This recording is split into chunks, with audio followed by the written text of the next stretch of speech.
Good evening. The regular meeting of the Richmond Board of Education will come to order. Please stand for the Pledge of Allegiance. Pledge allegiance to the flag of the United States of America and to the republic for which it stands, one nation, under God, indivisible, with liberty and justice for all.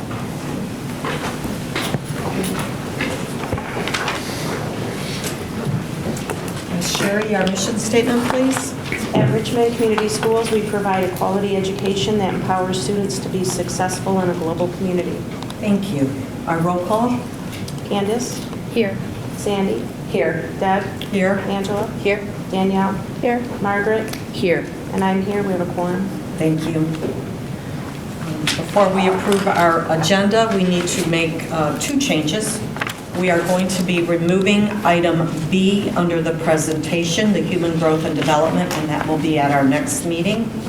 And we are adding in the place of that B, the proposals. We have two proposals for overnight extended student trips. So I am looking for a motion for the amended agenda. So moved. Do we have support? Support. Angela? Yes. Thank you. Any discussion? No, just to make note that the reason we're moving it to the next meeting is that our presenter is ill. Is ill. Thank you, Margaret. Yep. All those in favor? Aye. Opposed? Motion carries. I'm looking for an approval for the consent agenda. So moved. Excuse me. Do I have support? Support. Thank you. Any discussion? Mr. Walmsley? We do. We have a couple resignations, retirements. Mr. Berkman, as you know, is Dean of Students, will be taking on his new position on the 28th of November. Ms. Falk, Krista Falk, a teacher at the high school. She was here with us for about a year and now has gone to leave to Anchor Bay. And then James Trevano, due to his work schedule, he can no longer do the JV baseball coach. So we will have a recommendation to you, I believe, at the next board meeting for his replacement. New hires, I don't see Brenda Blue here. She is the media center paraprofessional. We have Lori Del Monte, a bus driver who's starting the training. I do see Jennifer Morella. She is the candidate for the middle school principals. Ms. Morella. Do you want to say anything? Or? I just wanted to say thank you so much for this opportunity. I'm really looking forward to becoming a Blue Devil. I'm really excited about joining your team. Thank you.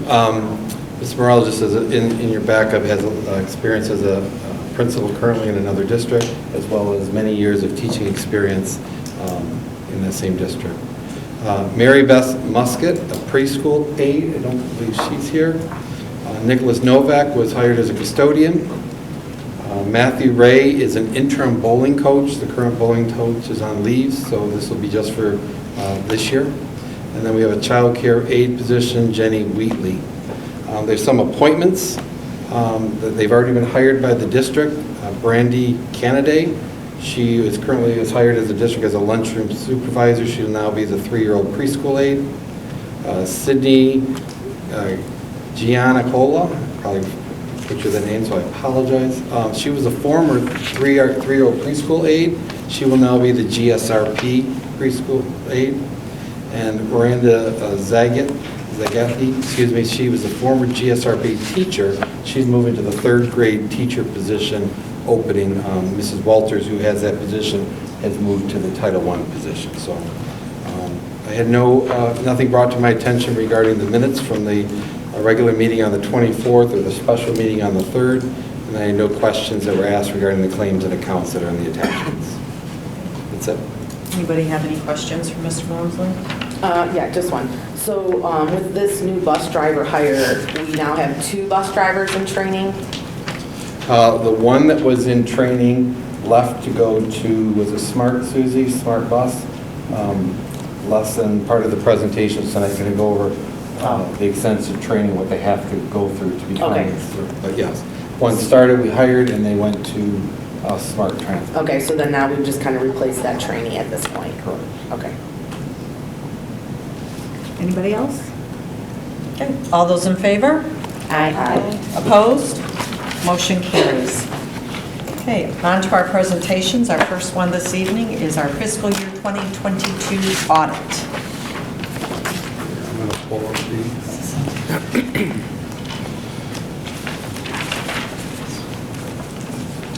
Here with us tonight is Jennifer Watkins from Yo and Yo, our auditing company or firm.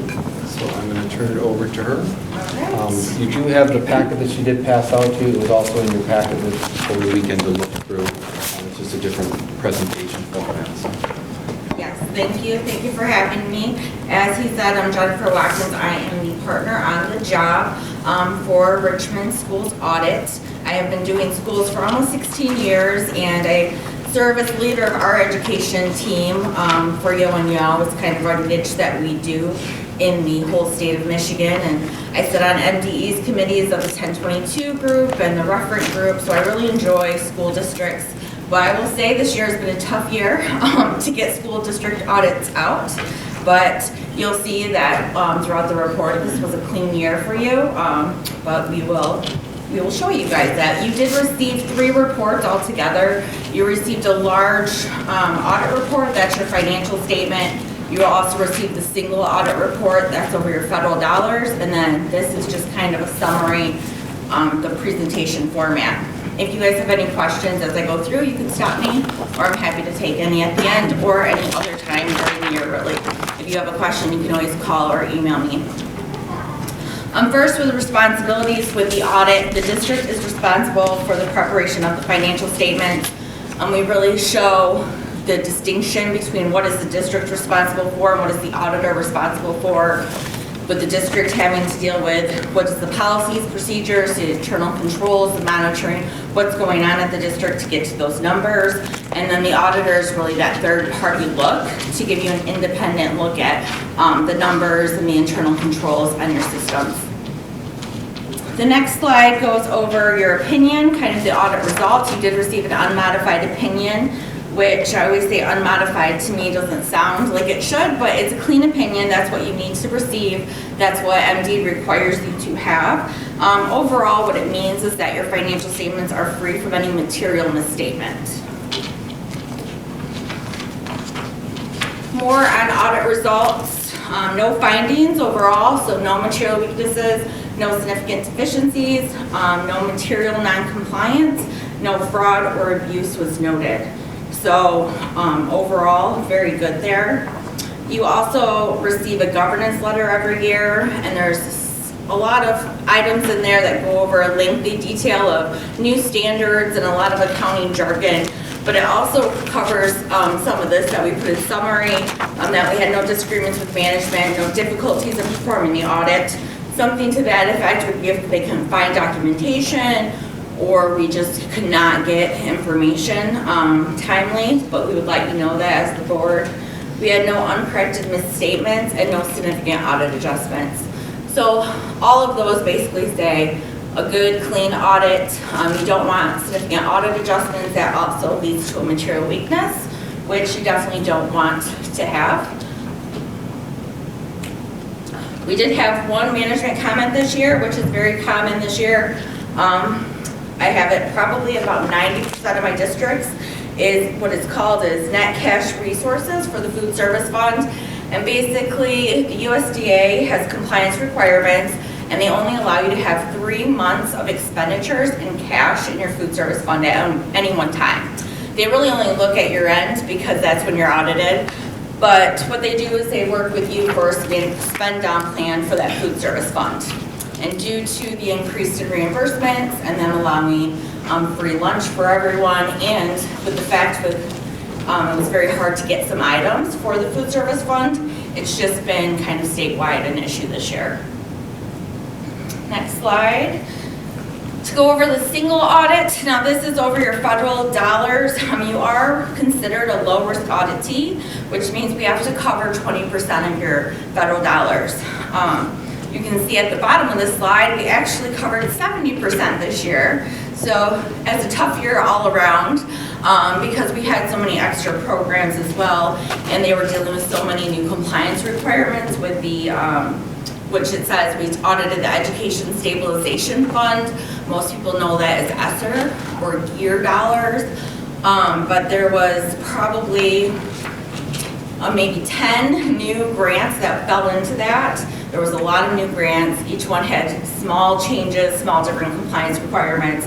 So a lot of work on both the auditor and the business office to get those done. But overall with the single audit, we had no findings there. Everything was fine.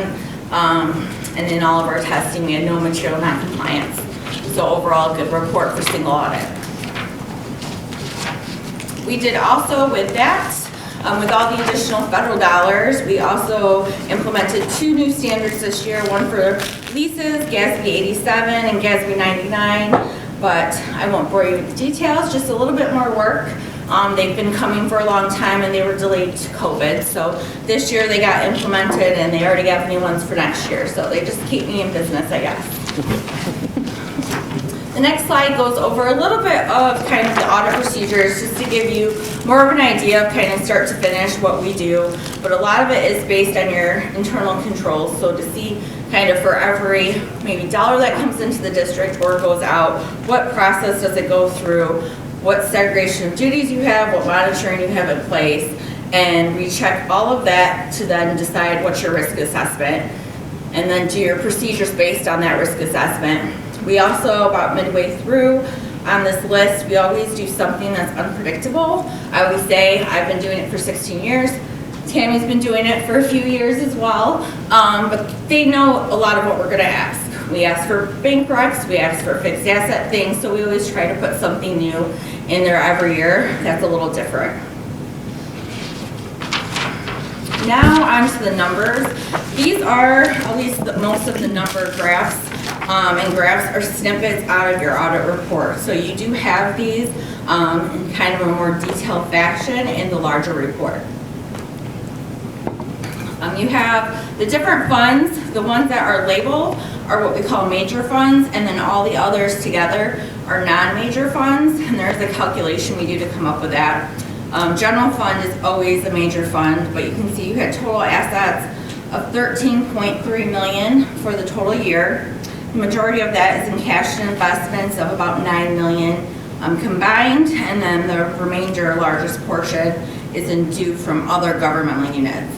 This is a snapshot as of June 30th. So whatever was due to you for accounts receivable, mostly state aid for July and August, and then some federal dollars that was due back to you as of June 30th is what is included in that $3.5 million.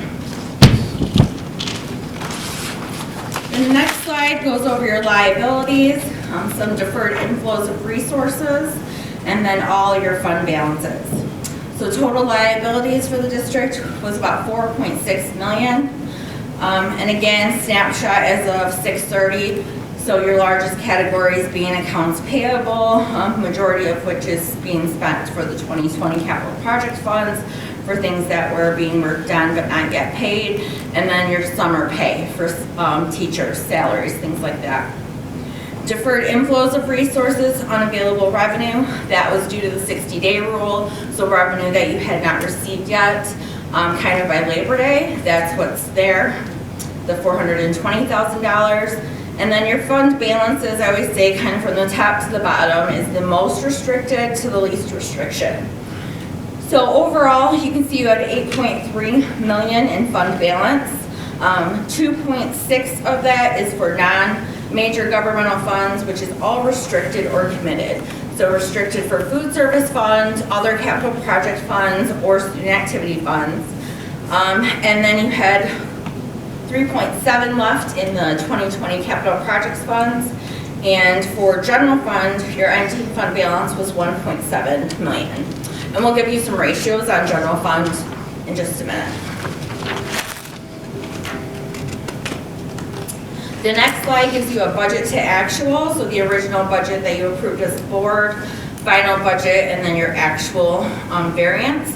Final budget was budgeted to have an increased fund balance of $55,000. Your actual increase was about $495,000. You can also see your difference, so your variance for budget. Expenditures must be under budget. That is a state requirement from the accounting manual and the UBA guidance. So that always really has to be a negative number, or you would be in trouble with the state. And also with the federal grants that were in this year, the difference kind of netted together. Your overall net difference is about 2%, which is very low. The grants are on a different year end than your school district, and they're budgeted for in total, because that is what Michigan Department of Education likes to see. So we like to keep them happy. Next couple slides are just some graphs. These are based on general fund only. You can see total state dollars. I'm really state and local together. That makes up your foundation allowance. That per pupil dollar amount that you're getting from the state of Michigan. And then this year, federal dollars did go up quite a bit as a percentage base for in total. So that red percent, that 12% is federal. The next slide is over your expenditures. Supporting services and instruction. Kind of just like to show that, see how much of your total by function is spent in those two areas, and that's about 95%. Again, that's only general fund. So 95% on instruction and supporting services. And the same expenditures, but shown in a little bit different way. These are by object code, so the same amounts, but one was by function, this is by object. Total salaries, 44%, and employee benefits, 30% for a total of 74%, and then purchase services at 12%, which probably about 8 to 9% of that is also employees or people, not employees, but people cost. Can I interrupt you for just a reminder on the board, for this is last year's budget, so that purchase service, we've been having our custodial cost in there. Next year that will drop because we have them in-house and they'll become employee costs. So. A couple trend analysis.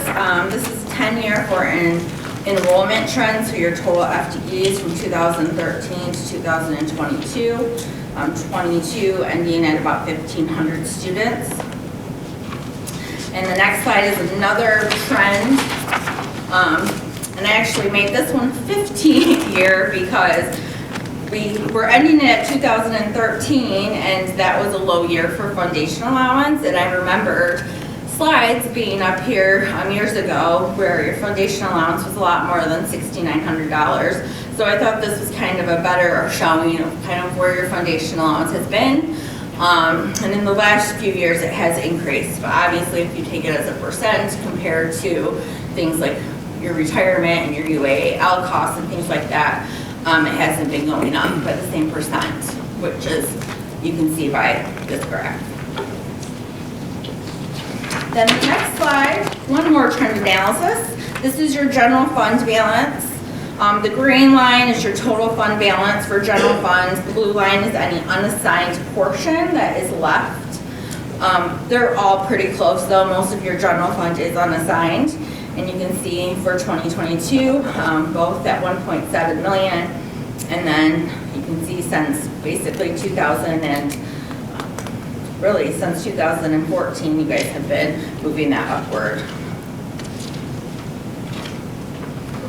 And then a couple percentages to go over.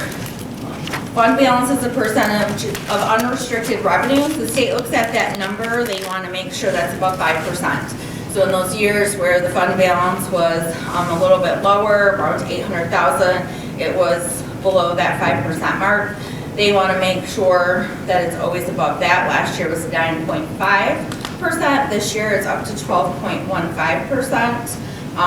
And then in previous years, they were always focused on fund balance as a percent of expenditures, and probably as a board you look at that as well.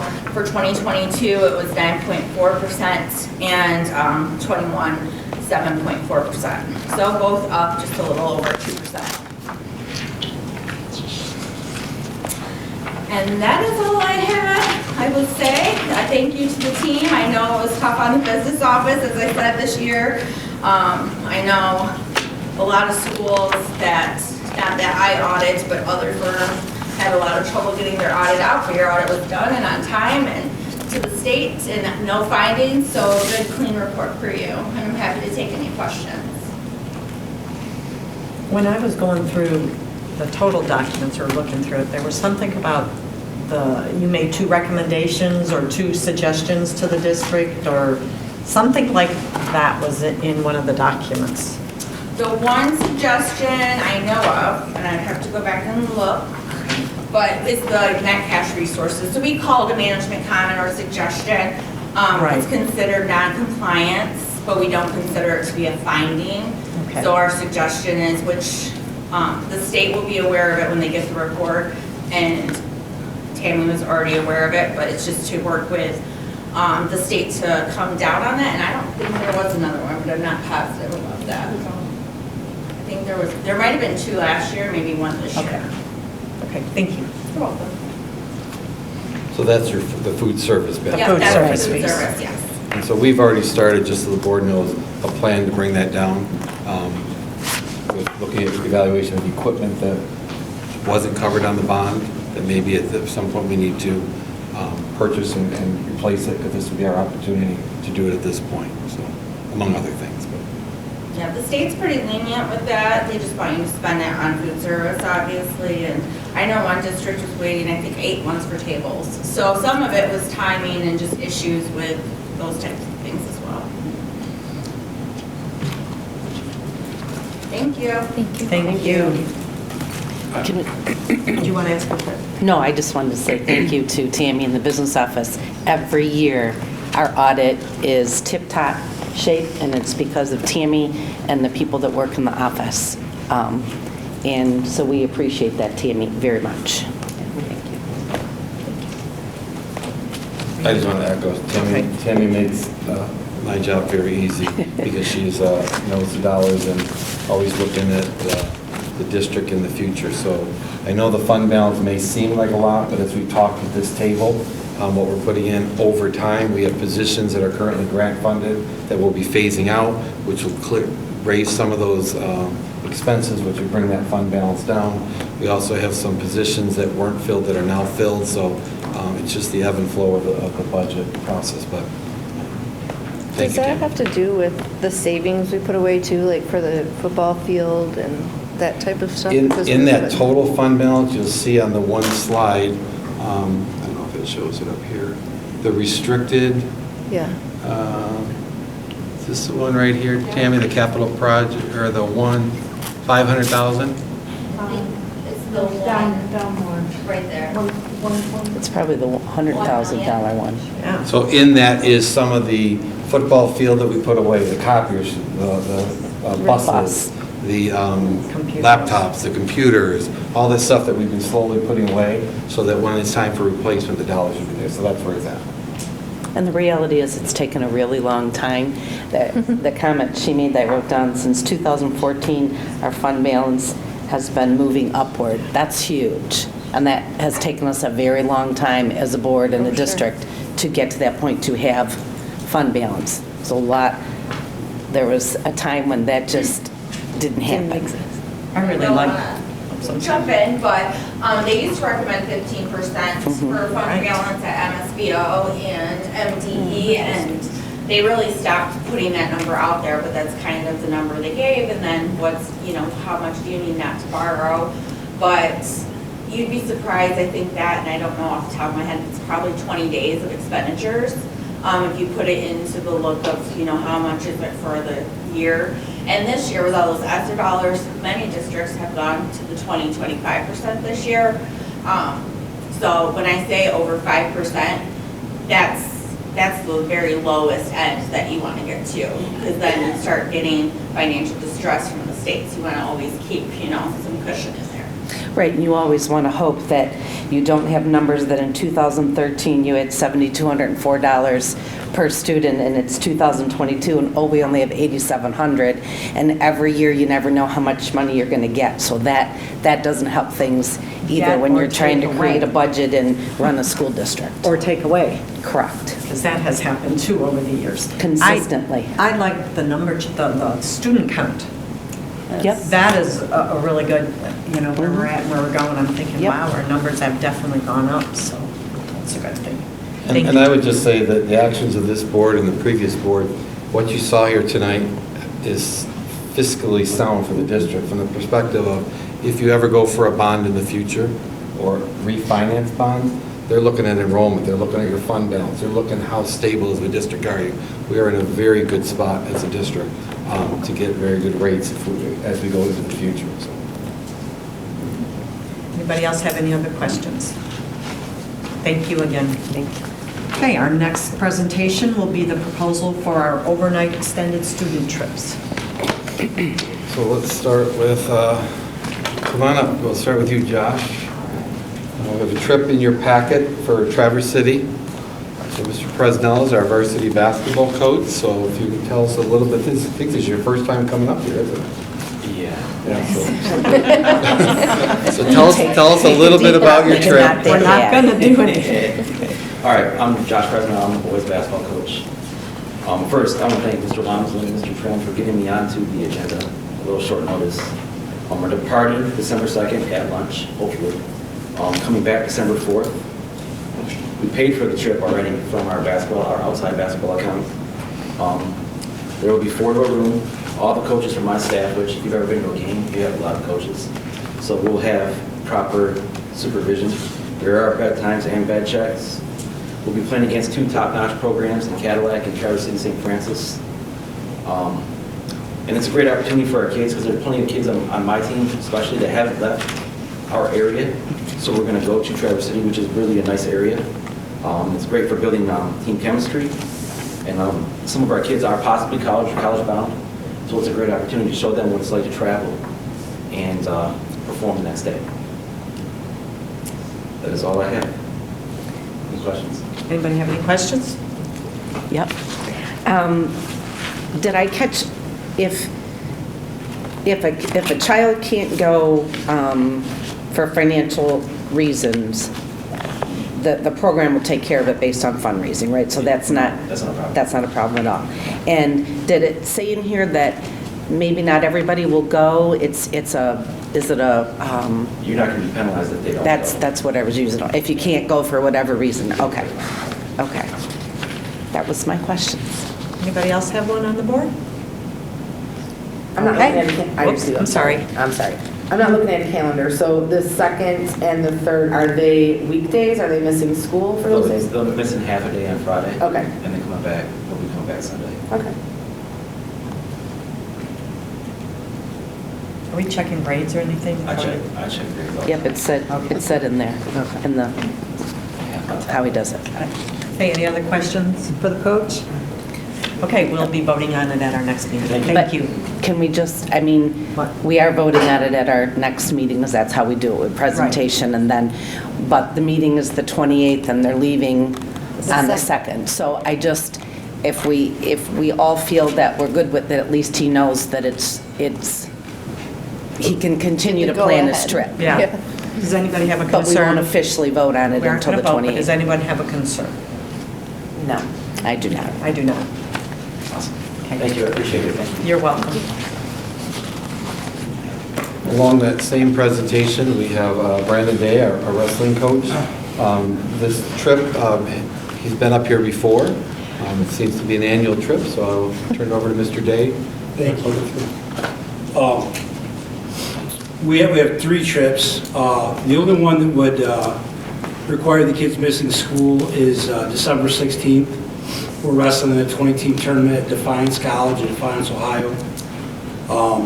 We have another trip it says Olivet in your notes. We actually got the Olivet coach to come to New Lothrop, so we won't be leaving the 6th, it'll just be the 7th, so the kids will not miss school that week. and we'll do our recruiting thing with that coach at the tournament that Saturday. And then January 21st is the Lowell tournament, several National Night teams, and again, we won't miss school. We'll leave Friday, we wrestle Friday night. We'll leave Friday night from wherever we're competing at to go to Lowell High School. So all three events are great opportunities for our kids. I'll give you an example. Defiance last year, the competition was so great. Kevin McKernan, who ended up being state champion for us, wrestled 10 matches and finished 3-7 at that tournament, and then wanted to win the state title. So great opportunity for our kids, great environment, team building. Like Coach Presnell, my entire staff will be there, so we'll have tons of chaperones, lights out time, early wake up times, all that stuff. So it's a great opportunity all three of them for our kids and to kind of showcase our program and our community and our schools. So. Any questions? Any questions? I guess we're good. It's good. Good. Thank Awesome. you very much. I just want to say, to Ms. Schott and Mr. Walmsley, watching that presentation, as a person who's lived here 21 years and taught here 21 years, I remember the articles that said schools on the rocks and stuff, and our fund balance was not good. So as a parent first, awesome job. Extremely thankful that we're going in the direction we're going. So I know you guys are a huge part of that, so thank you. Thank you. Okay, our next presentation on our agenda is our 2023 Student Athletic Handbook revisions.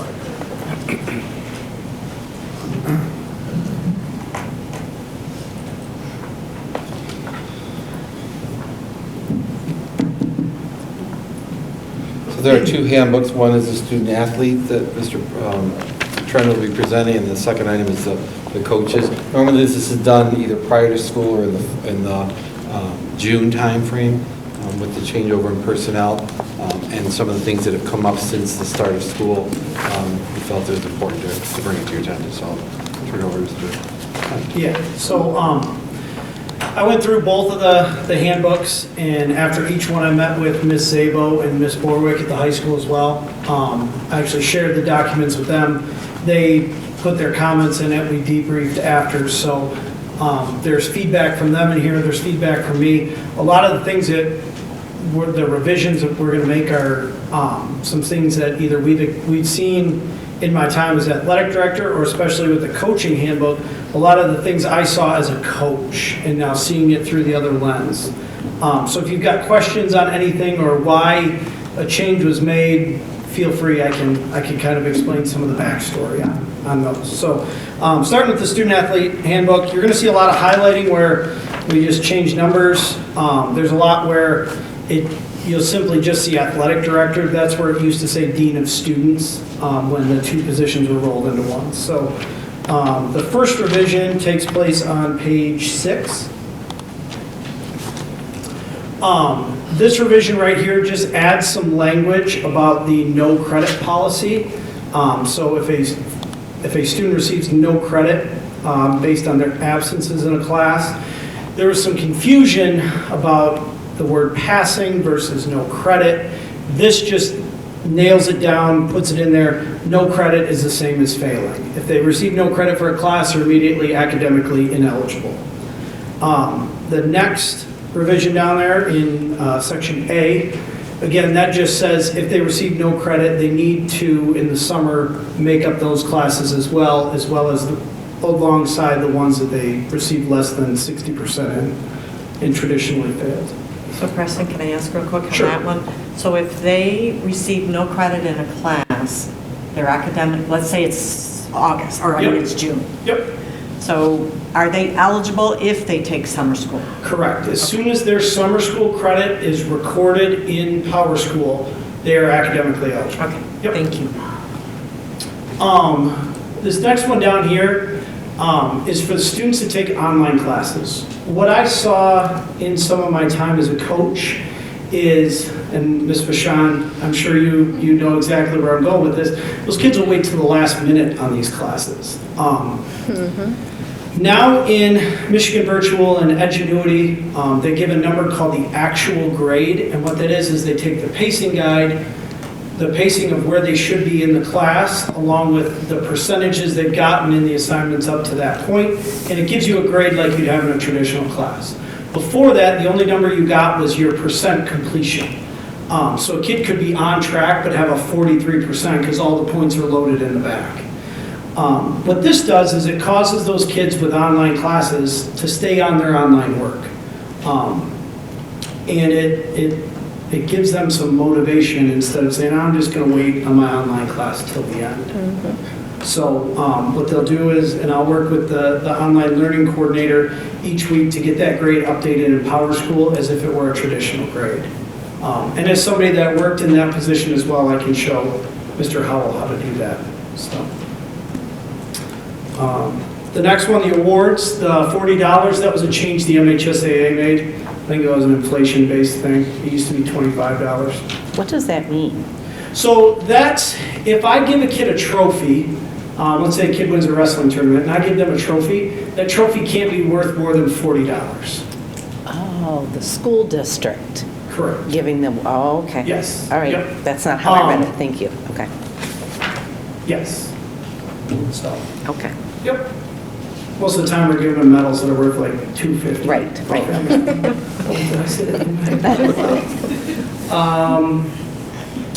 That one right there, the change from will to may, we give the coach, that one was to give some coaches some flexibility.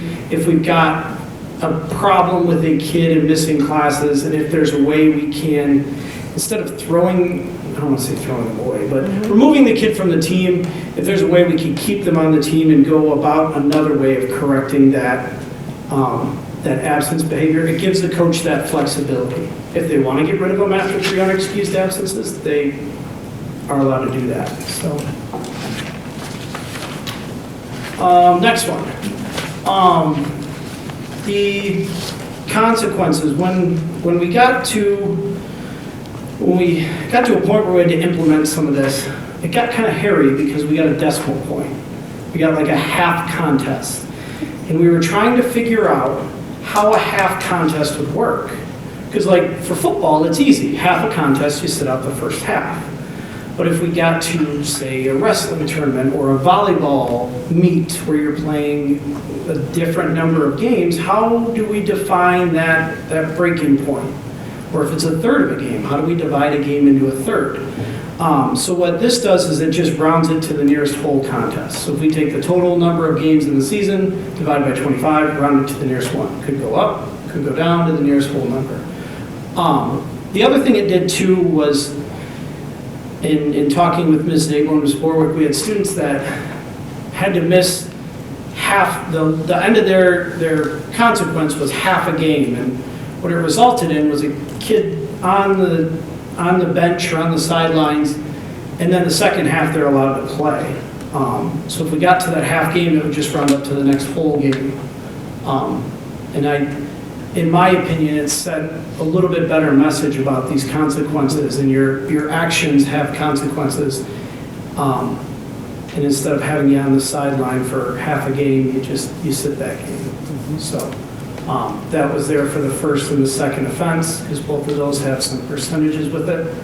And I'll just add to that, from my perspective, it creates more consistency of how we're implementing that across sports, rather than, well, 2.4, let's go down to 2 for you, but 2.4 is Right. 3 for Exactly. you. So trying to create consistency with the different sports. Yep.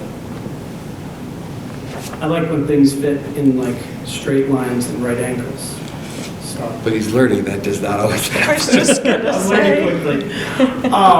The next one, this line right here, we propose to have removed. It says the responsibility of the student athlete to report any in-school informal or formal violations of the student code of conduct to the designee and the superintendent.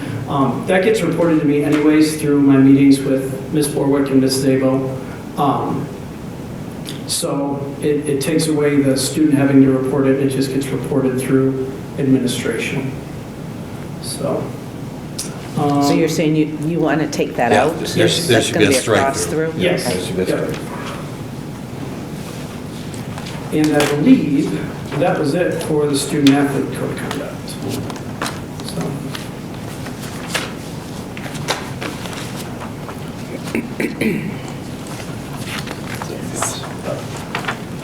Any questions? All right, coaches one. And again, a lot of these things came from things I've either seen now in my short tenure as athletic director or things I saw as a coach that I would want to see from the other side. So put my name in there and update the year. First one, okay, I'm going to call this the biggest kid on the team running the ball in middle school. It just puts in there that middle school coaches should be encouraged to, when they look at a kid, work with the varsity coaches on where do we think this kid will play, what position. They may be the biggest kid in 8th grade, doesn't mean they're going to be the biggest kid when they get to high school. So working on where these kids should be placed in their positions so that when they get to the varsity level, they've got more experience in those positions. Now, can things change? Sure, but it puts a little bit more of the focus from the middle school level on getting the kids ready for when they make varsity. So encouraging those coaches to work with the varsity, put them in the best position for later on. Sure. Okay, isn't the idea of middle school coaches are supposed to be aligned with the varsity coach? It's the varsity sport, so why do we have to put that in the handbook? If I'm a middle school coach coaching volleyball, isn't the varsity coach kind of overseeing because it's my program? Yeah, and that was the goal behind this was to widen that scope of how should the middle school coaches and varsity coaches be interacting, instead of just, hey, these are the kind of drills to run, these are the things we should do. Hey, let's take that another step. Let's look at the kids we have and where do we think they'll project out on varsity, to give them a little more time developing in that position. Okay, but when we're saying middle school coaches are encouraged to work, again, encouraged means it would be a really good idea if you did, but if the sport is and the varsity coach is responsible or in charge of, if you will, program-wide. Right. Yep. Yes. Okay. So I just have a problem with this paragraph, with the word encouraged. With the word encouraged, because I just think that should we use a stronger word there? Are required? Shall require. I'm just throwing it out there. If the varsity coach is responsible for the sport, then they're responsible all the way through. Yeah, I agree. But if no one else thinks so, I'm just the one saying it. Happening right now? No, the idea with this was looking down the road, and I think a lot of our coaches do a very good job, and a lot of the programs I've worked with, our coaches do a good job of this. It's when we get, and there's some programs that have seen some turnover in coaches, and trying to establish that as a department-wide mindset of this is how we're running all of our programs. Our middle school is the foundation for our high school. Middle school time, and I love how it says up there, winning's not the primary goal. Again, getting the kids ready to play what they're going to play or where they might play when they get to varsity. Getting a longer timetable with them for development. So it's just a reminder, or for those, like you said, if there's turnover in the middle school coaches, then it's just to let them know that that's the requirement. Or that's the expectation. Yes. Yeah. How about are expected? How about because that? that's not an expectation. That's not what that paragraph says. So instead of saying are for. encouraged, maybe are expected to work with the varsity coaches. I'll let it change when it comes back. Okay.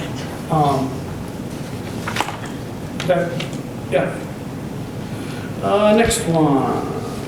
There's a lot of yellow on this one. This one just adds that date in there as a reminder. April 15th is the standard date the MHSAA uses for one physical being good for a school year. It needs to be after April 15th. And I think the athletic department, I think that said dean of students before. The emergency info sheet. This just takes what used to be the old language for the old hard copy emergency form and makes it Family ID, which is our online collection of that information now. And it spells out how the coaches will be sent a link that they can access all of that emergency information. As a coach, I did have to use it one time, and it was very helpful as I took a kid. Yes. So if a family can't or doesn't have access, that's what the next paragraph, They can turn in the hard copy paperwork? The hard copy paperwork, a lot of that is if a kid goes and gets a physical, that's Okay. hard copy. And that's hard Yep. copy. Yep. So then what happens if we have, A family that can't Yeah. fill out family ID, then that's a situation where I could bring them in and they could fill it out with me. at the school? Yeah. Okay, Yep. Yeah, a lot of kids bring in a hard copy of their physical, we scan it, put it in the. got it, family. okay. Yep. Team roster, just changed dean of students to athletic department. We also have that ability at the central office with the community liaison. Okay. Sarah, who could do that too. Okay. Some language about volunteer coaches, about how they are valuable resources, explains the iChat, that they must have that on file before they're allowed to begin coaching. Most of our programs do utilize some form of volunteer coaches. Yes. You're just going to love all my questions. It's okay. That's, This one, Yep. are we, what happens if this doesn't happen? What if we've got people that are coming in helping sports and they don't have the iChat, they don't have all of that? Right, and that's a situation where they're not allowed to be around the kids. Like if I find out a person is working with the kids in a volunteer coach fashion and doesn't have an iChat, that's a conversation I have with the coaches about they are not allowed to be around kids unless they have iChats. So it's the responsibility of whoever the varsity coach is? Yes. Okay. And I think there's something in here too. I don't know if it's in this, but it's in my meetings where I send the coaches a OneDrive file, and on that has an Excel sheet with their roster, and they list out their assistant coaches, and then I can verify if they have iChats. Oh, okay. Yep. Okay, thank you. The student athlete handbook and supplemental rules, the zero tolerance policy, it just put in there that it's a 24/7, 365 policy. So things that happen over Labor Day or the summer, if they come back, can come back to bite you. The next one, the athletic director, I think that was a dean of students change. School email, reminder to the coaches that they need to be using their school email for all communication with student athletes, parents, and anything athletically related. Yep. Is this real? I mean, Yeah. Yeah, Okay, I'm cleaning some of that up. Okay, that was my Yeah. question, because there's all kinds of different ways. So this is the only way That's the- that we're going to communicate. Yep, and that gets hammered in each of our preseason meetings. And I've reset quite a few passwords Okay. already, so. So they can't communicate by their phones? No, only, well, if they're Well, phones that's on their what I'm phone. asking if it's- here. Oh, or where are emails we on their at? phone. We're on page the 7, school email. Oh, I didn't read it like that. Oh, wait a minute. Because some coaches do use their phone to communicate just with the kids, or they use Remind. But I mean, any emails that get sent to me, I've told coaches I will not send anything anymore to any personal emails. It's all got to go to your school. Got it, so that's where you're looking at. Yep. This is more of you to the coach. Right, or, Okay. I mean, if they're emailing with other teams, or if they've got things they're sending out via email, it's got to be on that school email. Okay, but it's saying that all communication with student athletes, parents happens through their school email account. That's why. Does that mean Oh. they can't have a remind Yeah. anymore? That's what Yep. I'm, right? So we I need mean, to, if we need to it's- work on that. We can clarify, I think. The Yeah, if intent of it's- this, by because adding, there's well, this all different section ways. is just regarding the emails. We'll clarify it. Yeah, I'll clarify And bring it that. back to you. I didn't think about that. Okay. Yep. The big part with the email was that second spot there, that eligibility and attendance reports will be sent through that email. OneDrive program files, which is all of those rosters, end of the season reports, itineraries will be shared through OneDrive through their school email. And it's a responsibility of the coach to check the email daily. So, game and practice schedules during the previous seasons. That means if it's a winter sport, submit that practice schedule to me during the fall so that we can get that into the FMX facility use system. And then we all know who's in what gym when. So the coaches put them in the system? Yeah, after we sit down and we have a meeting about it, And we make sure that they've got they're going to be reserving, and it gets approved through our approval process by me. So I know that a coach doesn't say, oh, yeah, I'm going to do this time, and then all of a sudden there's a different time that shows up. So what happens if a coach, like, let's say there's like an extended season for, I don't know, they go to districts or something, and so on and so forth.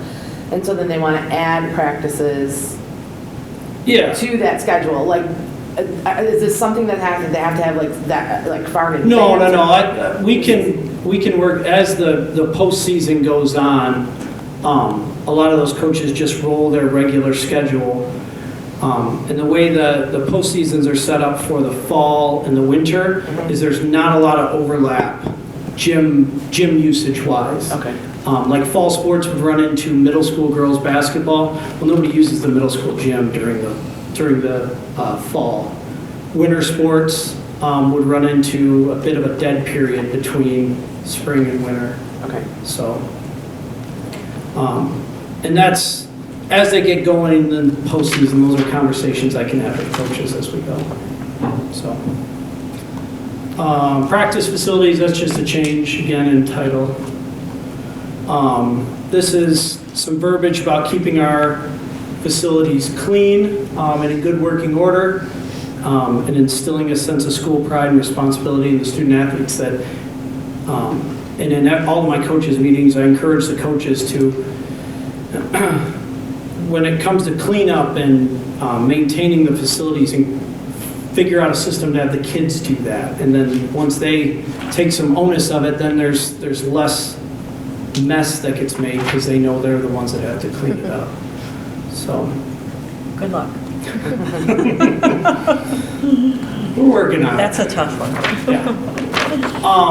This right here takes off the pay-to-play verbiage about working off pay-to-play. That came around with the change in the pay-to-play system, or the setup.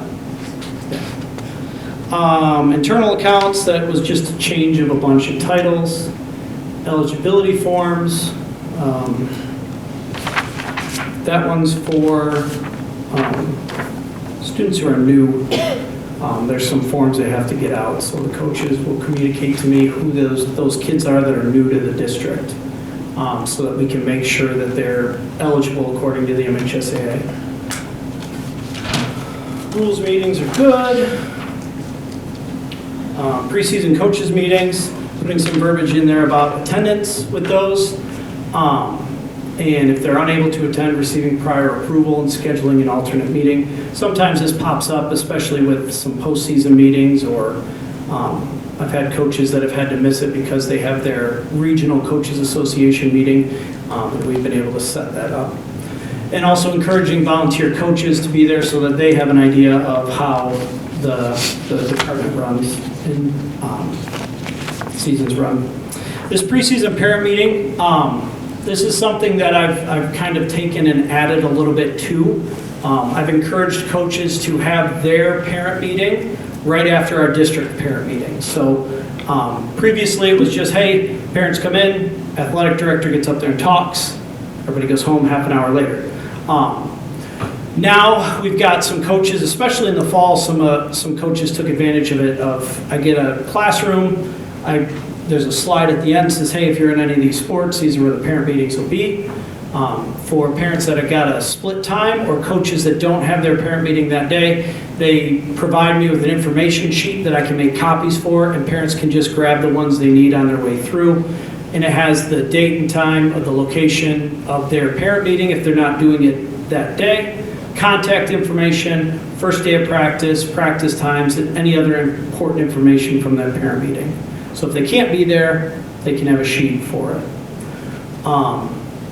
Encouraging coaches to conduct their meeting immediately after the district meeting, and then sending those dates to me if they're not doing it that day, so that I can have that up on the slide as well.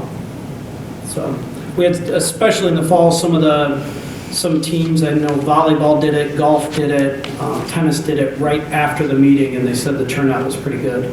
So saves the parents a drive up to the school. Transfer students, again, this is When a 9th to 12th grade student transfers to the district, coach is communicating that to me so that I can make sure that they are eligible. And then that's the MHSA little slogan about transfers. When in doubt, sit them out. So if you had a kid that comes in mid-season, don't play him the next day. Let me figure out if he's eligible. So, problem or situation occurs, that was just a change in title again, and then a change in title for first aid.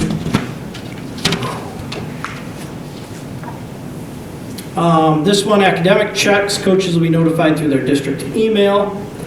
And then talking the process for the academic ineligibility form, and telling coaches that as soon as that kid becomes eligible, I will contact them, usually through a text message. I'll just say, hey, coach, so-and-so is good. And they go, okay. So, this one, the strike through there, oh, sorry, there's a strike through up top too, about not dressing for games when they're ineligible. I wanted to take that out of there because I think it is important that the kids are with their team and they're there supporting them. There's some coaches that if the kid is really struggling in school, they may hold them out of certain trips or travel, like the overnight trips. A lot of kids, if they're struggling academically, don't go on those trips. But if it's a game on a Wednesday night in Croslex, I would like kids to be able to go there and support their team, kind of give them a little more motivation to get their stuff squared away. So The only concern I have with that yeah, is academics needs to be number one. correct. So when you're allowing them to go, then I don't know, I think they should have their academics caught up or academics done or something, because maybe they should be home doing homework or Right. whatever. And that's my only concern with that one. Yeah. I like this change, I agree. because I agree. I think that It's incentive. them dressing and going, I totally agree with what you're saying. Like, I feel like that encourages them to get their stuff, their act together. Bring their homework with them. Well, can and they bring do. some I missing mean, you some can see a lot of assignments kids. with them. I don't know if that'll encourage them. I don't think it will, but that's my experience. I would tell you some of the changes this year, Deb, that philosophy about Yeah. academics first is done. The weekly eligibility checks, it's being consistently Checked. pulled and checked.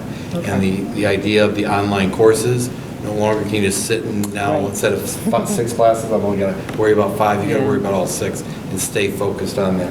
Okay. I think some of the pieces we put in place, hopefully will address that. Okay, good. That's our intent Yeah. with it. Yeah, and I mean, if it's a kid that's really, really struggling, like, that can be a and this doesn't bar us from being able to do that. It doesn't say that they're not allowed to not go. Well, that's why you cross it out, and it Yeah. says they may not. So to me, Yeah. we could leave that sentence in there Mm-hmm. because we're Yeah. not saying they cannot. Right. So just a thought when you take a look at it. Okay. We have to stress that academics has to be number Oh, one. absolutely. We have to. This one here too, the recommendation that practices shouldn't be anything over 2 hours. There's some coaches that, there's a lot of practices. I put the onus on the coaches that they're the expert in their sport. I'm not going to tell Coach Presnell the best way to coach a basketball practice because I never played basketball. When I read that, I was like, I don't necessarily agree with that. I do agree that there are some times where different lengths of practices are effective. I know that with cheerleading, Coach Mathis, there's days that they go pretty long because they've got stuff that they're covering and they're getting after. I know wrestling, there were days we went longer. We went longer than 2 hours pretty consistently, but it was structured pretty well. I don't think it's the number of hours that get put in. I think it's what's in those hours. So I didn't want coaches to feel like they were pigeonholed into a certain way of running practice. The snow days, or inclement weather, this is kind of the please don't text me before noon. So, and this is a conversation Mr. Walmsley and I have had, and he outlined that. So just don't text me before noon when I haven't had a chance to talk to Mr. Walmsley. So. And that's just solidifying our practice. We Yeah. usually, Yep. as Mr. Reinhardt, the previous athletic director, we would have a conversation around noon and say, are the roads safe to even have kids? Right. If they couldn't come to school, why is it safe for them to come to practice? So Right. we reevaluate the situation at that time. Yep, and I believe, is there language in there about that? Well, and usually what gets communicated in those conversations too is, it's varsity only, the kids can be penalized if they can't get there, and it's only during the time period that we figure the roads are cleared by then. Usually if it's a back-to-back snow day, it's a no-go, because that means the roads aren't good, so. This one, I just added the and team members are responsible for picking up all trash in their team areas after practice or contest, putting that onus on the kids as well. Adding the or weight room down there, because again, we don't want kids unsupervised, especially in the weight room. The sports report, that is, if anybody's read, she used to work for Blue Water Healthy Living. Her name's Callie Newberry. She actually does probably the best reporting on our sports in the area in terms of BWAC sports. So I just added that in there too with our traditional newspapers. Announcements, just the approval by the athletic director, dean of students, or principal approval. I think that one just said principal before. So. Injuries, just a title change. Concussions, adding some verbiage in here about when a student athlete is suspected of having a concussion, it needs to be reported to me. There are forms the MHSAA has us fill out and follow-up forms. And that's what the second paragraph talks about. We fill out, usually when there's a kid that has a concussion, I have a conversation with the coach. We fill out that head injury report together, so we have all the information. And then we inform the kid and their parents about the protocol and the return to play policies and the return to play form that they need to have filled out as well. I think Ms. Zabo did some grammar for me. This one put some language in here too about volunteer coaches. We do enjoy, or we do see the value in volunteer coaches, but also letting our coaches know that there should be or there will be a coach on staff, paid coach around the kids at all time. Not leaving them with volunteer coaches or graduate assistants. I guess that would fall under volunteer coaches as well. But that's hey, try not to be the last coach to leave, because the last one to leave always gets stuck watching the kids till their parents pick them up. So putting that onus on our contracted coaches. I have a question. Sure. If you don't mind. Do the graduate assistants also are they required for an eye check? Yeah. Okay. And I think that graduate assistant's term was in there before I got to this. I think we could just leave it with it. I think you could Yeah. just take it Yeah. out. Volunteer I coaches, agree. yeah. Yep. Okay. So we'll take that or graduate assistants out of there.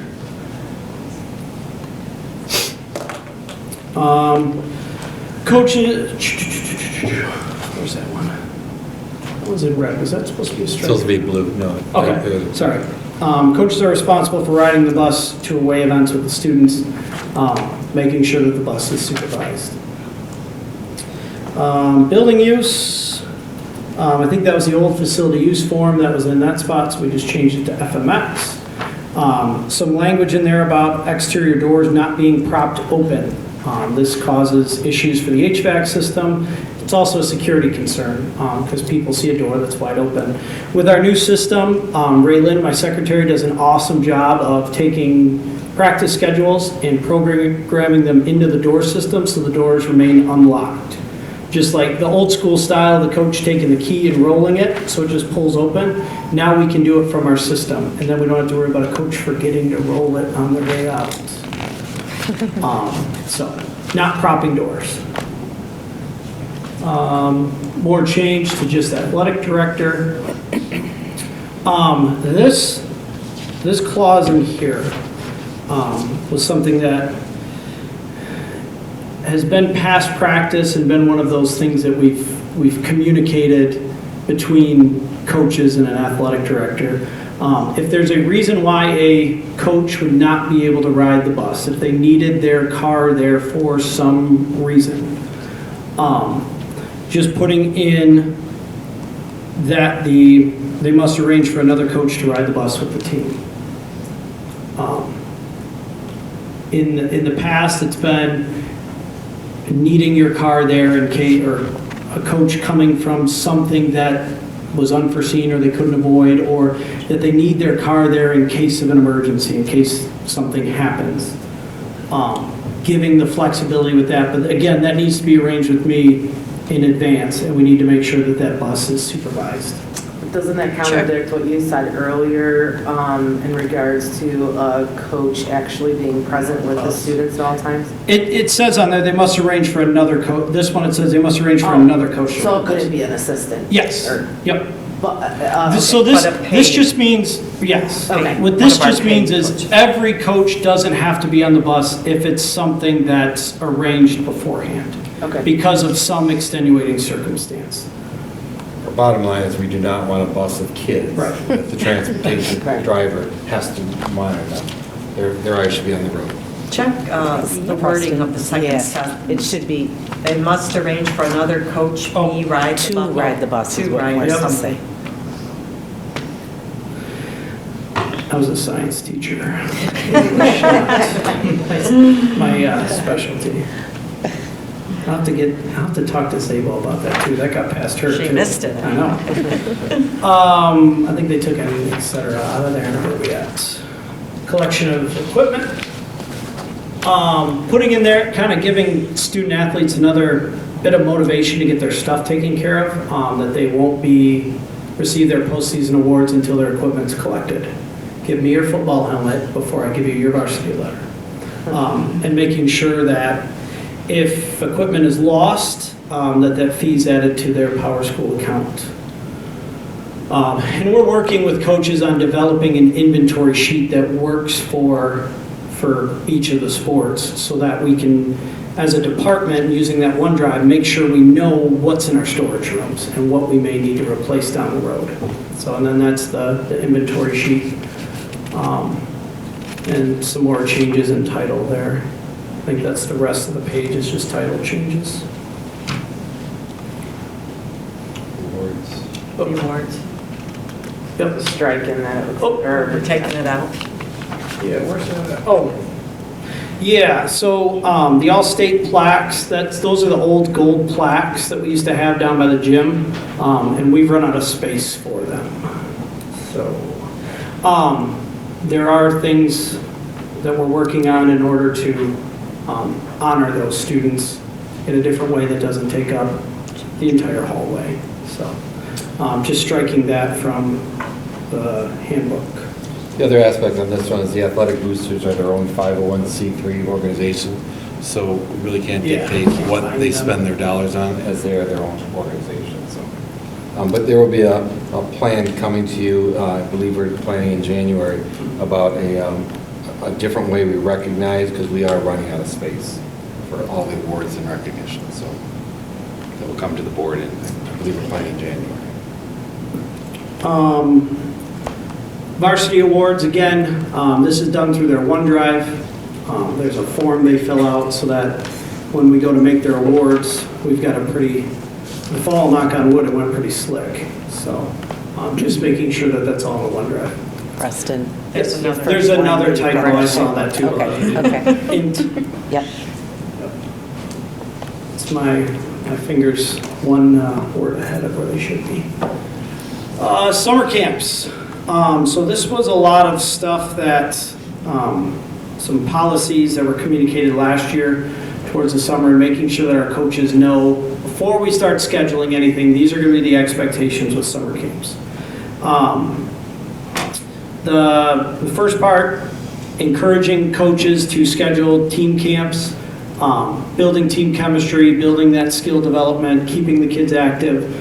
Also, keeping in mind that we want to prioritize kids being able to play more than one sport. So the proposal is for coaches to submit their dates for their camps by April 15th. And then have them reviewed by me to eliminate any overlapping. So football and basketball have a camp on the same day. That gives me 2 weeks to say, Josh and Sean, hey, which of you how can we adjust this? How can we move this so that the kids can do both? And then giving them approval by April 30th. So it gives me that 2 weeks before they start advertising anything and we go, whoa, whoa, whoa, that's the same day as the other camp. After April 30th, then they can start getting their stuff out. Because I know some coaches like to beat the rush of camps and try to get everybody to sign up for their camp before, if they're doing a camp with another group. Putting in there that if they're traveling or they're staying somewhere overnight, they need to have the overnight trip request and present that to the board. Even if it's a summer camp, we need to make sure that we've got that on file. And by doing that in April, looking at that in April, that gives us plenty of time before most of those camps in June and July come up. Some guidelines about using district facilities for camps, making sure that money flows through team internal accounts if we're using district facilities, not using non-district organizations for the collection of that money. Looking at having team camps between the week after school gets out and the end of July. It's really the only, that's that summer period that most team camps do occur in. You don't see many team camps in August.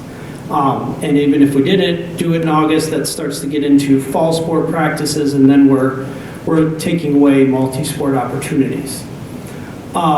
If we are fortunate enough to have any summer food programs, encouraging coaches to schedule their camps around those. I know that's up in the air, but putting some verbiage in there to encourage coaches to take advantage of that. Preston? Yeah. Under summer team camps, that fourth line where it starts, in an effort to allow student athletes, that sentence doesn't make sense. In an effort to allow student athletes to attend as many sporting This is the events. top paragraph. Oh, I see. Oh, yeah. Where was I going with that? I don't know, I think you're talking about as many sporting opportunities as they can, and to attend as many camps, but I think you gotta fix that. Yeah, that's got to get cleaned up. That's why we do this. Yep. Yep. That's why we do this. All right. Yeah, I'll clean that language up for you. Looking at camps being Monday through Thursday, because a lot of the district, the custodians work Monday through Thursday in the summer. So if they are Fridays or weekends, they won't have custodial coverage. And it allows for some traveling too on the weekends with parents and whatnot. Multi-day camps, not having kids stay overnight. And this was something that we'd already, the only one that did an overnight camp in the past was the wrestling team, where kids would stay at the school, and for the most part it went smoothly, but just eliminating that variable, because we'd already talked back in the spring about, or in the summer, about just saying, hey, if you're going to come to our camp, here's the hotel. If it's over a couple days, here's the hotels that are available. If they're kids that live locally, they could just travel back to their homes for those. And then not using the food service areas during the summer for camps, unless it's part of the district summer food program. So making sure that we're in compliance with all the health department codes.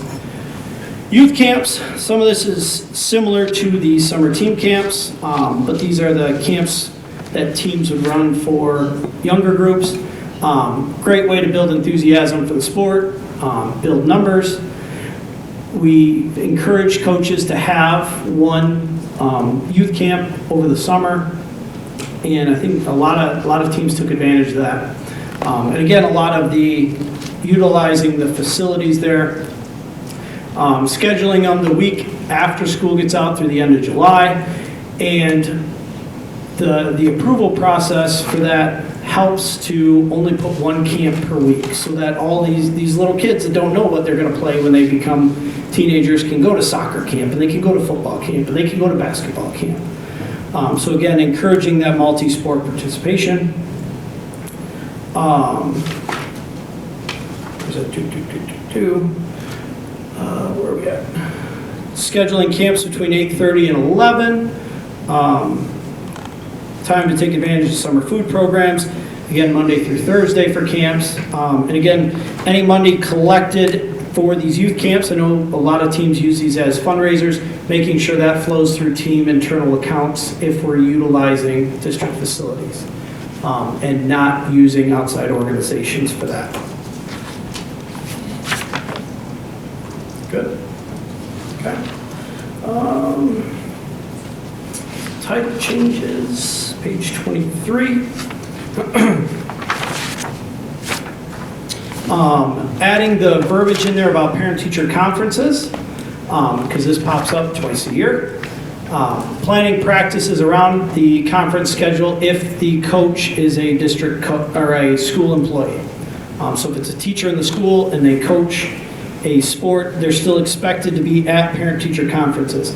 If they have a contest that day, however, they should notify the building principal and myself.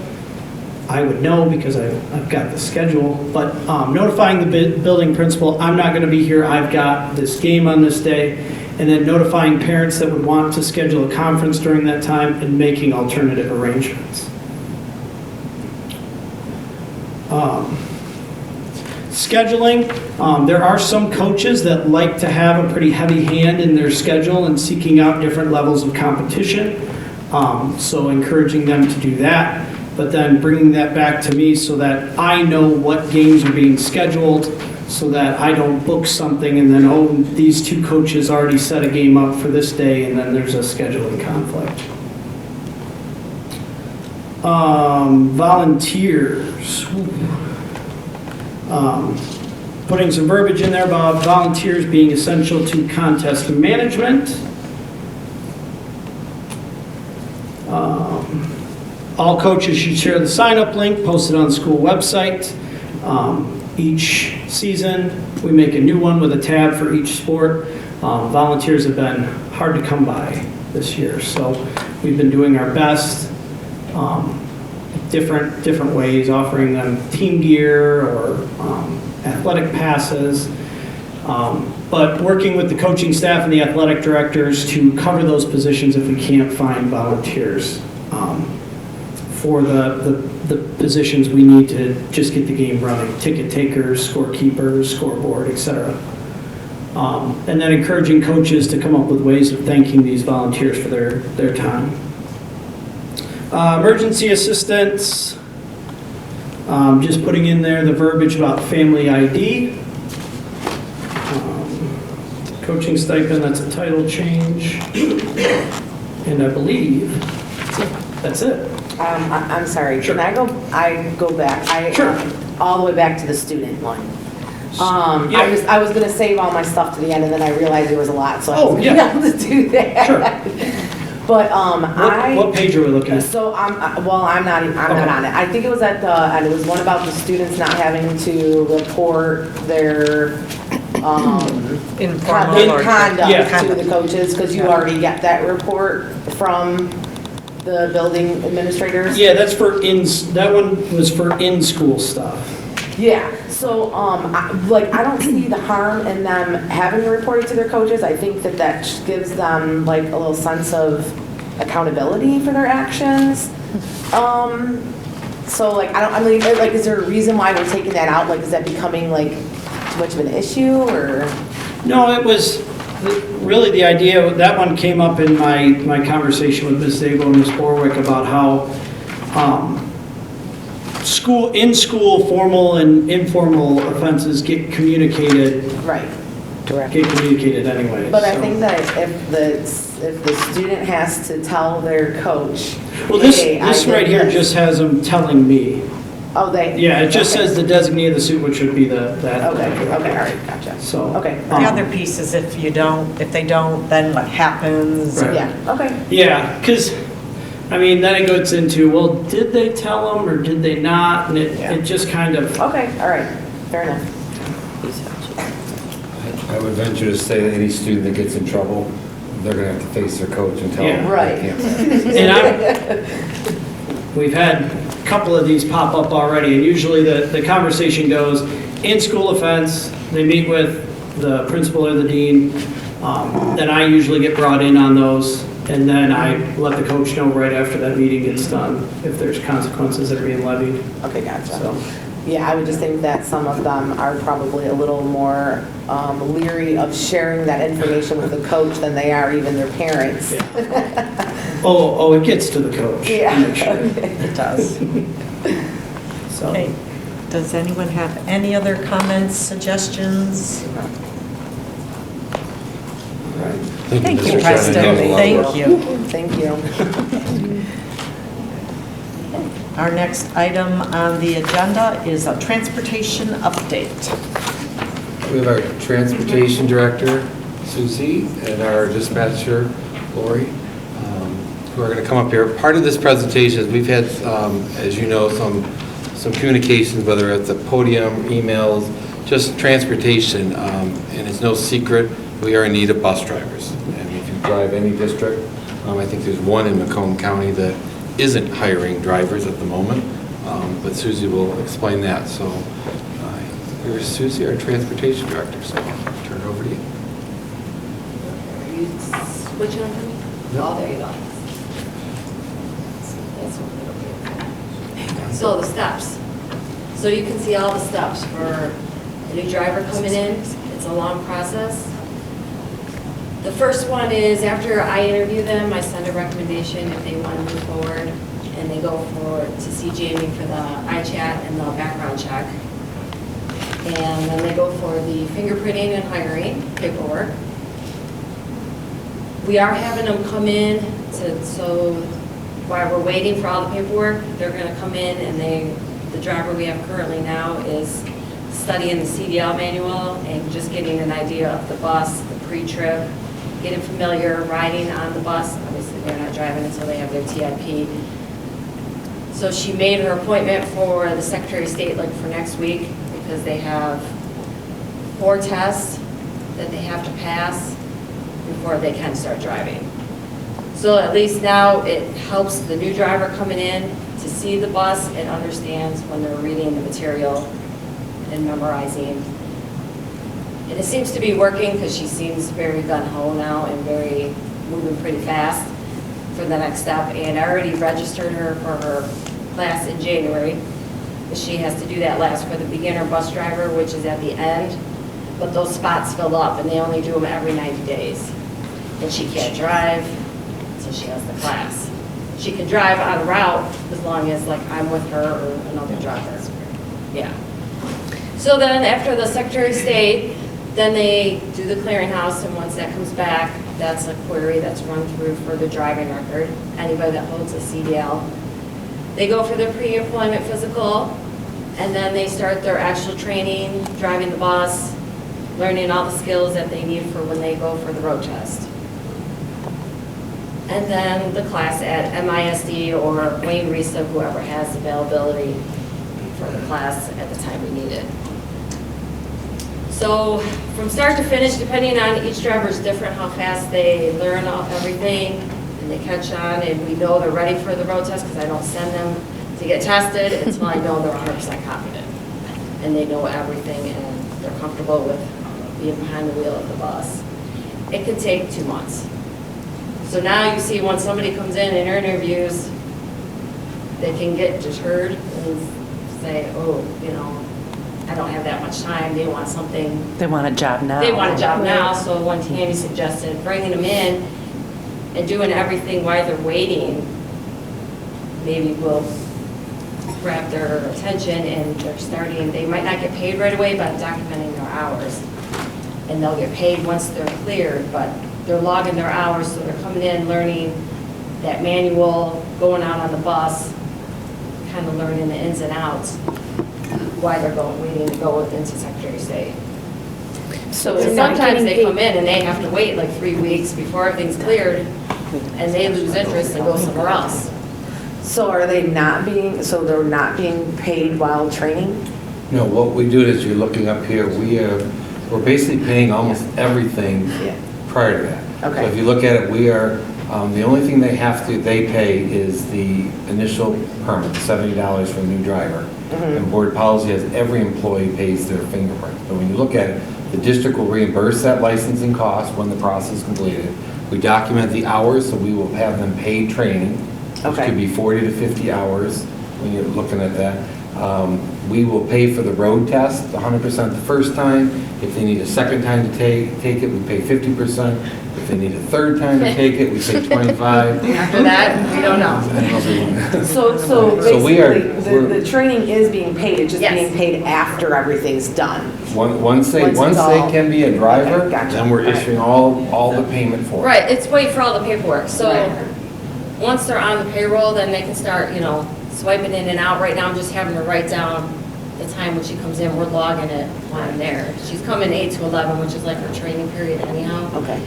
We're trying this so we don't lose another one because it takes a while to get Yeah. all the steps to actually start training, get behind the wheel, which we used to Yeah. do. We'd see them in 2-3 weeks, and sometimes Yeah. they don't come back because they end up pursuing something else because it's quicker. Because this is hard. So. Right, it's trying to keep them in. Until they get their first paycheck. How long does it take?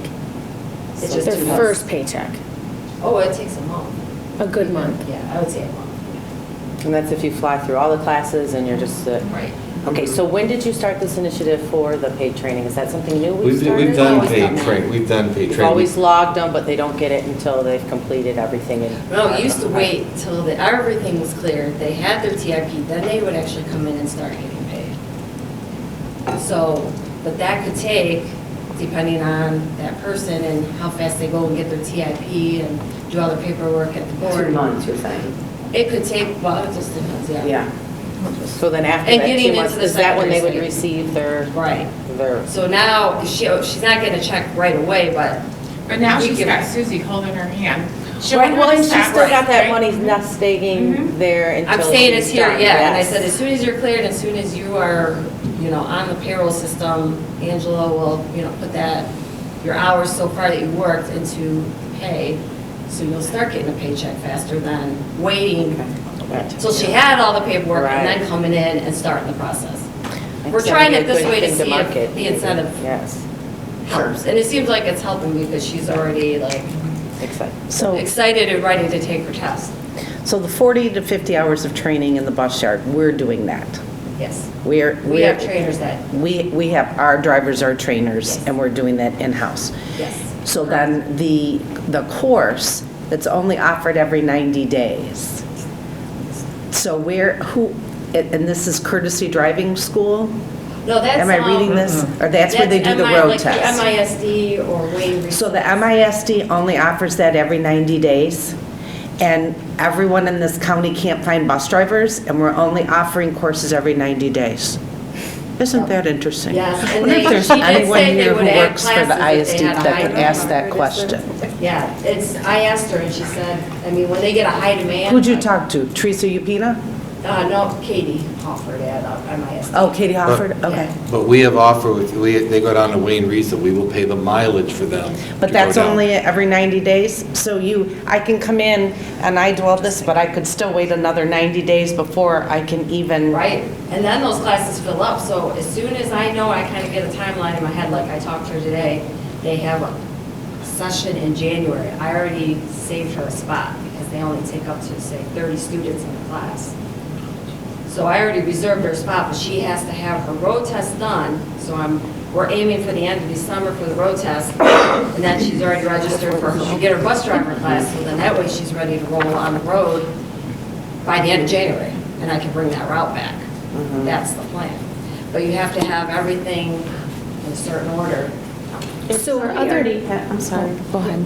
If somebody already has a CDL, does it translate into bus driving, then they just have to take the If road they have the test? endorsements. Now, if they have a CDL and only say need the bus part, they can go in and take the bus, and then we can just train them for that. So yeah, it does move a lot quicker.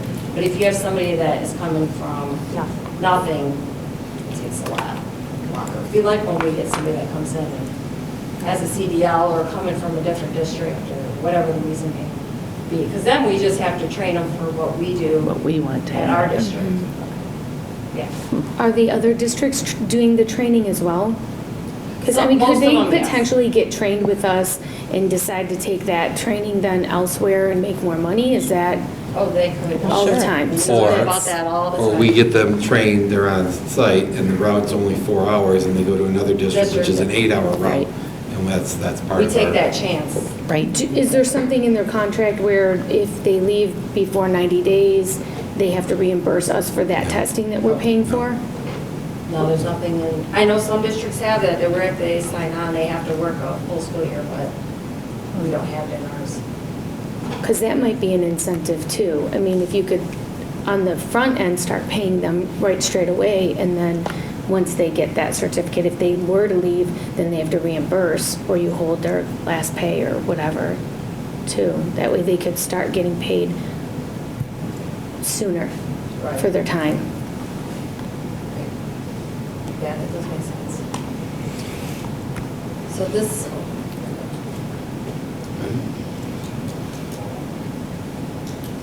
Where is our- so, as you all know, the turtle route is the one we're bringing back when we have this new driver trained and ready. And this is the count for all the buses. So we have two buses that have no families on the wait list, which we're getting another one on the CAT starting tomorrow. Today, this afternoon, a new student. So you can see our buses are at capacity. That's why we had to start the wait list, because when we're doing counts every 2 weeks, I have all the drivers reevaluate their counts. If any students haven't rode in families in 2 weeks, we call them and see if they're going to utilize busing. If not, we take them off, and that way we can give that spot to somebody else. And so far, it's gone pretty smooth. We've had a few upset parents, but most of them are very understanding and know the situation we're in and have been very, I guess you could say, And So are these buses, decent. are these buses different sizes? Because some of these buses have 77 students, some of these buses have 97 students, and then there's 6 families on this waiting list for this bus that has only 77 students, so.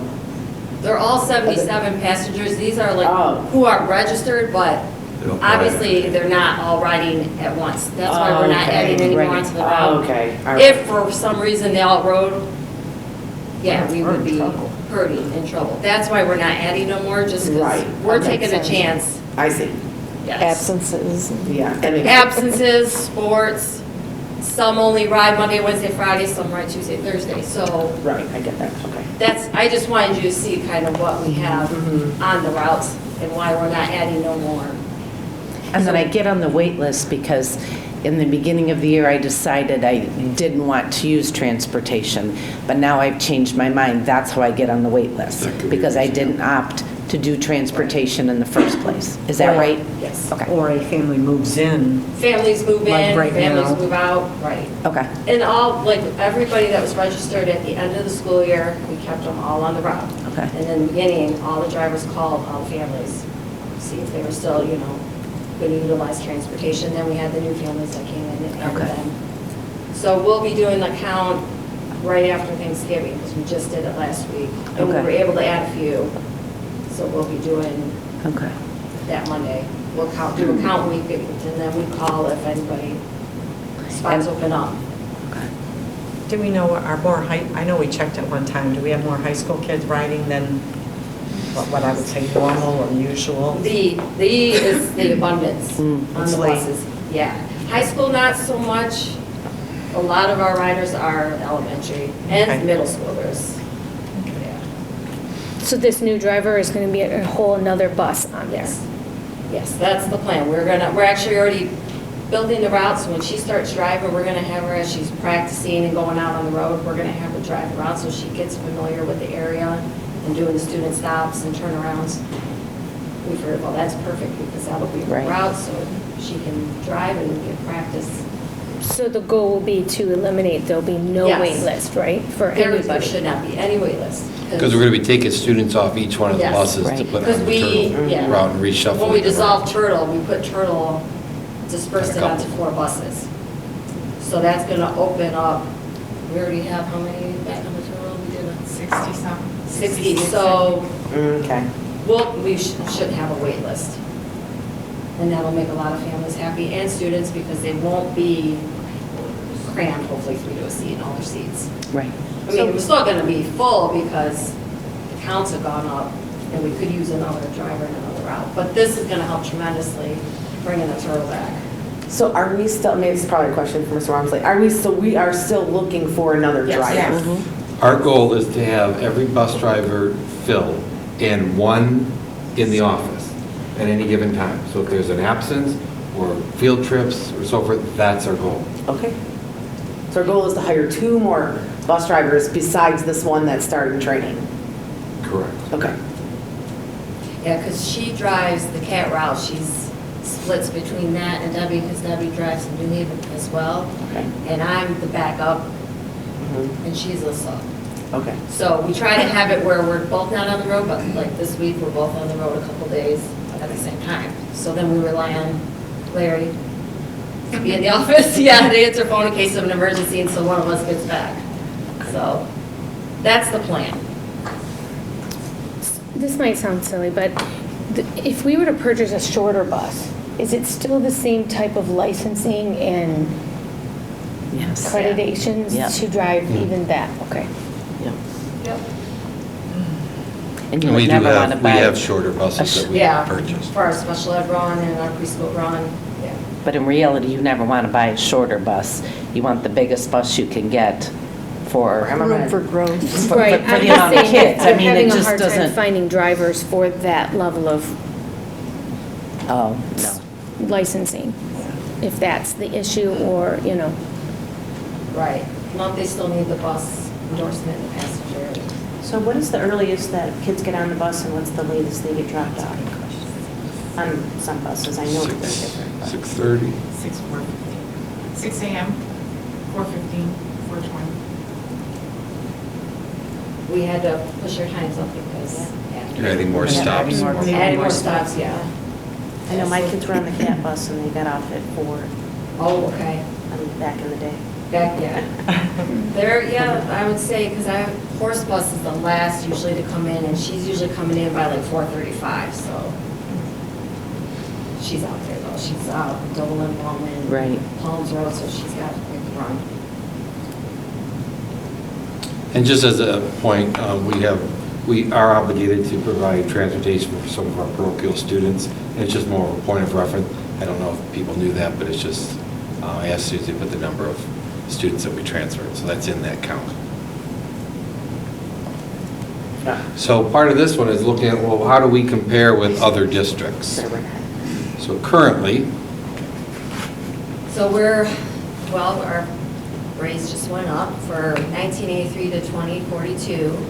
And then if you were making 2120, up to 2184, starting on November 11th. They get paid training, 9 paid holidays, 5 personal days, and their driver's license reimbursement.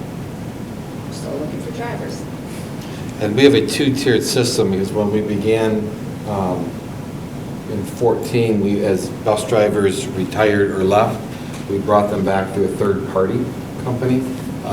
In 15 or 16, I don't remember the exact year, we brought all of our drivers back in-house and renegotiated that contract. So we have a two-tiered system. I believe at that point, it was like $14.50 they were making. Yeah, because that's what I started in. Yeah. Yes, it's mass. So we have been slowly chipping away. So if you remember those two numbers, 2042 and 2184, that's what our current drivers make. So now let's see how we compare with some other districts. So Armada's 1701 paying up to 2313. They basically have the same, they're two-tier, paid training, the 9 holidays, 3 personal days, and 10 sick days. And they're still looking for drivers as well. Anchor Bay is the only one that's not looking for drivers. They're looking just for subs. But they are a 3-tier, so they get the hours, the benefits, 10 paid holidays, 6 vacation, and 10 sick days. Lance Cruz, 1834, paying up to 1912. 10 personal time off days, 12 vacation days. Then if they don't take any unpaid time taken, and full benefits with full 7.5-hour days. No unpaid time taken. Oh, okay, they get 12 vacation days. No, there's supposed to be something else in there. I think they got a little kickback. If they didn't take any time off, they got an extra bonus check. I think it cut off. New Haven is the 3-tier system. They're still looking for drivers. They're paying 17 up to 22. They get benefits with 6 hours. So most of their drivers are all eligible for benefits because they have the 3-tier system. So they get the hours right away. 12 personal time off days, unlimited paid snow days. And Romeo is 18 up to 20. Benefits, medical benefits after 30 days, 12 leave days, 10 paid holidays. And they are still looking for drivers. MISD they're pretty good. They're only looking for subs, but their starting pay is 20 up to $23.50, and their substitutes are $19.50 an hour. So it's kind of the ballpark around us to compare the rates. Where we're hurting is drivers don't get benefits, and for like 4.5 hour day. So where they can go down the road and get a 6-hour day and benefits, it's hard to compete with. Since we're only a 1-tier system, and most of them are 2- and 3-tier that are all around us. So that's a So what does that leave us? hard one to compete with. As Susie has talked about, most of our neighboring districts have tiered systems, which that alone will allow for more hours in a day. So we could be paying them the exact same amount, but if I'm only getting 4 hours here and I have a chance to get 6 hours or 8 hours, and I have no vested interest in here, then I'm going where I'm going to make the most money. Our future challenges is finding drivers. You've probably heard me say for at least 5 years, probably more. That has been our major challenge. As you saw in the proposal, the audit presentation, our enrollment keeps going up. When you have enrollment that goes up, you have more ridership. Okay. Later on, I'll present to you what we submitted for our audited numbers. Our enrollment's going up again. So what are our challenges? We can either continue looking for drivers and still facing the challenge of not providing enough hours to maintain drivers, or we can begin having the conversation about a 2-tiered bus system. If you're going to go to a 2-tier bus system, again, don't put this isn't gospel or the stone, I'm just giving it as an example, but high school and middle school may start at 7:30.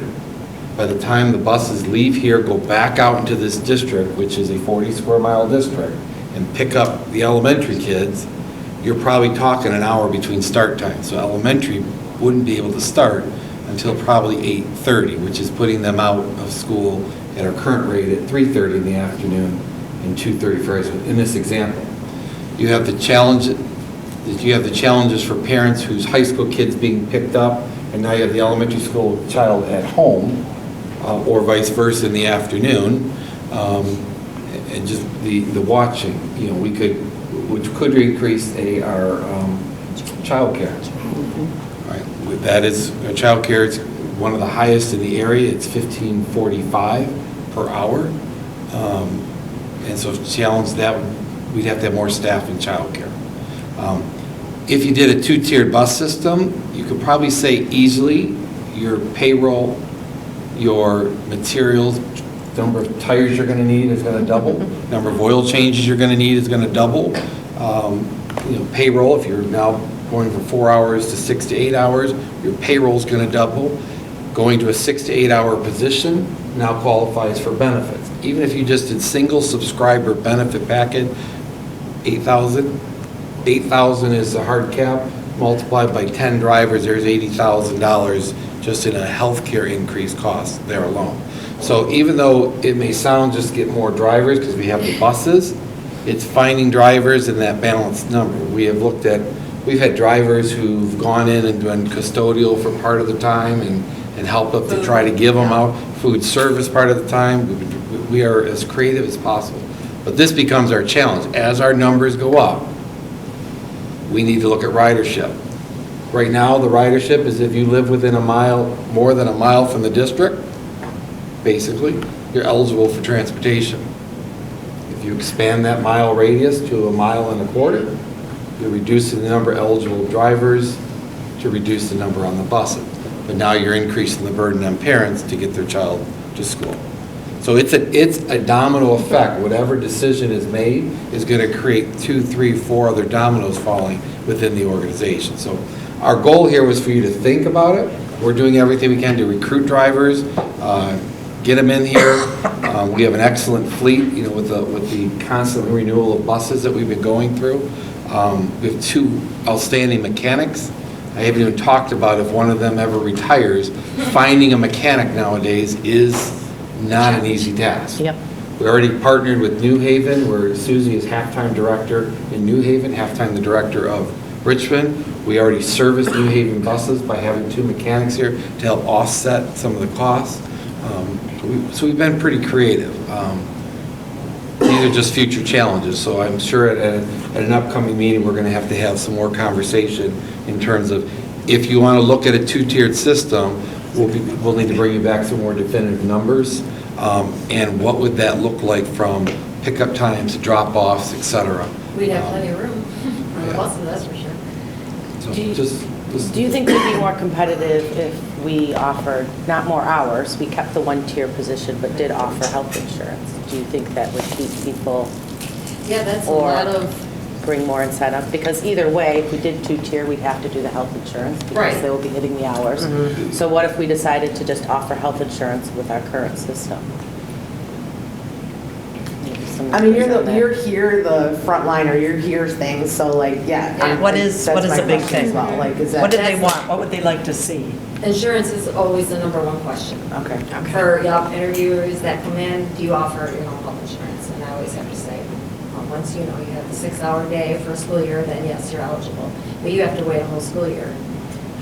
So you could either opt, if that's something you want to look at as a board, and we can bring in those costs, you can either start it immediately, or you could do the measurement period, which is what we do with all of our contracts that have part-time employees, which are primarily parapros and secretaries.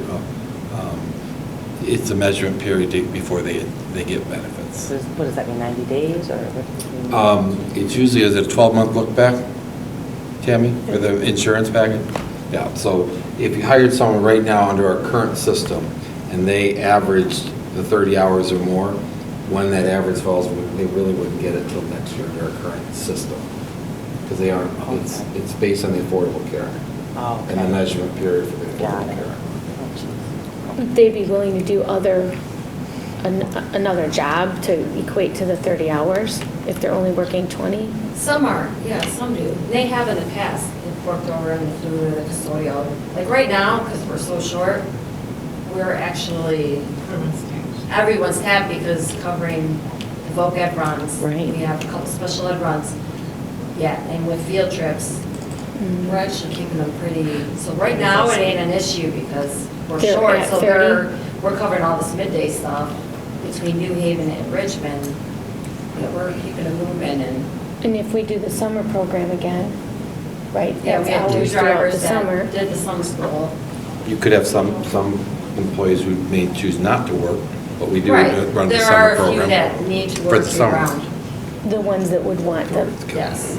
Which is a lot Medical of our benefits. moms with young kids, they are the ones that were seeking summer school. And it worked out because we had 2 routes and then a 3rd one came in, a special ed, so, yeah. They were happy with us. We had 3 of them working. And they didn't have to go find a, some job. So Susie did a lot of research on other districts. Fraser's at $17.94 all the way up to $20.09. Let's talk about Roseville's $18.51 to $19.76. Southlake $17.45 to $19.54. Warren Consolidated, $19.82 to $21.50. So our rates are at the high end. It's the hours of. It's the hours. It's It's the hours. the hours and the insurance, that's the two. And the only way to get the hours is to right now look at a two-tiered Right. system. Okay? Okay. Have we ever thought about doing an activity bus? Now, I know we've talked about this in the past. When I was first on the board, I think we brought it up when we were talking about transportation. But an activity bus that would maybe run all athletes or students that were in after-school curricular activities, and then the bus would run maybe at like, take everybody home around 7 o'clock-ish type scenario. Like, it would be a late run, because it would be everybody from here, and then would be a few, I mean, you might need 1 or 2 buses for our whole district. When I was in Lance Cruz in high school, they offered activity buses for all athletes and after-school curricular, and I think it would help improve some of our sports and activities for those that can participate and be here, and then maybe also increase hours for some. But I know we're on the shorthand of bus drivers at the moment, but Right. that's maybe something to think future about. planning, yes. Right, when we have the. It's an interesting Yes. concept because we It do have a is. lot of It's students that interesting. are here after school and do not have necessarily a ride home for after a practice or an academic club and so forth. Or even Um, Lego club, robotics, yeah, I we mean, have- there's lots. That's interesting. It's an interesting concept, and then it would allow for some other hours, so well, I'll look into it and say, let's have some conversation on some of the logistics that would entail. Thank you. Any other questions? Thank you. Thank you. Thank you very much. Thank you. Okay, our next item on our agenda is our Kagan structures. It's on that laptop? You have it on that laptop? Okay. Let's switch them over.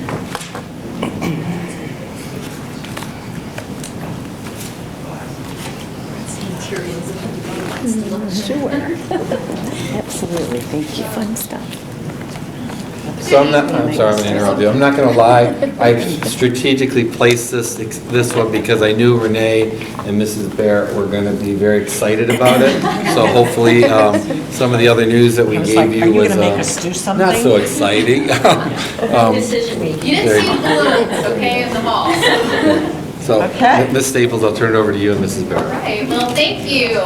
I'm here with the wonderful Miss Barrett tonight to talk to you guys about Kagan Cooperative Learning. It's something that it's all over our Facebook page about students using Kagan structures. So I just thought that we should do a presentation to kind of enlighten everybody as to what this is and what our district goal is for this. Their tagline is, it's all about engagement. So fun fact about engagement, 'cause that's what I do, right? I bring the fun facts. The #1 link to academic success is student engagement. So there's 2 things, right? Getting them here, right? And then, of course, what are we doing with students when they aren't here? How do we optimize the most out of those opportunities while they're here in class? And Kagan is one of the most world-renowned learning cooperatively structures that there is in history. So what is a Kagan structure? You can see that they're just situations that organize the interaction of students with each other. It is not content specific, so these structures can be used literally with anything from ELA all the way to CTE and culinary, any grade, it doesn't matter. They are just kind of those frameworks of behaviors that students do to be able to interact with the content. You can see that they have their 7 key components of what they do. You see part of that is class building, team building, social skills, basic principles, teams, and of course that having that structure and that framework for learning. What does the research say about cooperative learning? Of course, you can see that all of these can be related to cooperative learning. Peer tutoring, self-concept, them being able to have productive discourse in class, reducing anxiety, small group learning, and so on and so forth, and what the effect size is, and what the average percentile gain of student achievement is with those areas. Anybody have any questions before? A lot of fun. It is. So this was a fun study here over to the left. This was actually a 9th grade science class where they did the traditional baseline question and answer. But what comes to my mind is that scene in Ferris Bueller's Day Off where you have that teacher in front of the classroom and he's yelling off all these, different facts. Anybody. And the kids are just like, no, they're not having it. that even though they're there in attendance, they're not really there and engaged in the content. Therefore, the effect size of learning isn't quite where it could be. So that's what comes to my mind here. You see the baseline of just standard. I'm going to pose a question and I'm going to call on students to have their hand raised. You can see that NHT, which stands for the numbered heads together, was brought into that 9th grade science classroom. You see the student proficiency level skyrocket. For fun, they went back down to the standard question and answering type. You see the scores go down. And then for fun, let's see if it's really connected. And sure enough, it does. So you can see the traditional way to ask questions. And then, of course, using Kagan structures where the engagement rate jumps all the way from one single student answering a question to possibly having 50% of all students engaging and talking about the concept, and then the other 50% actually engage in the listening with that concept. So there's 100% engagement from every single person in the room, not just the students that opt into asking the question or answering the questions. Kagan structures is what's so interesting. It can really be used as a classroom management tool as well as an instructional practice.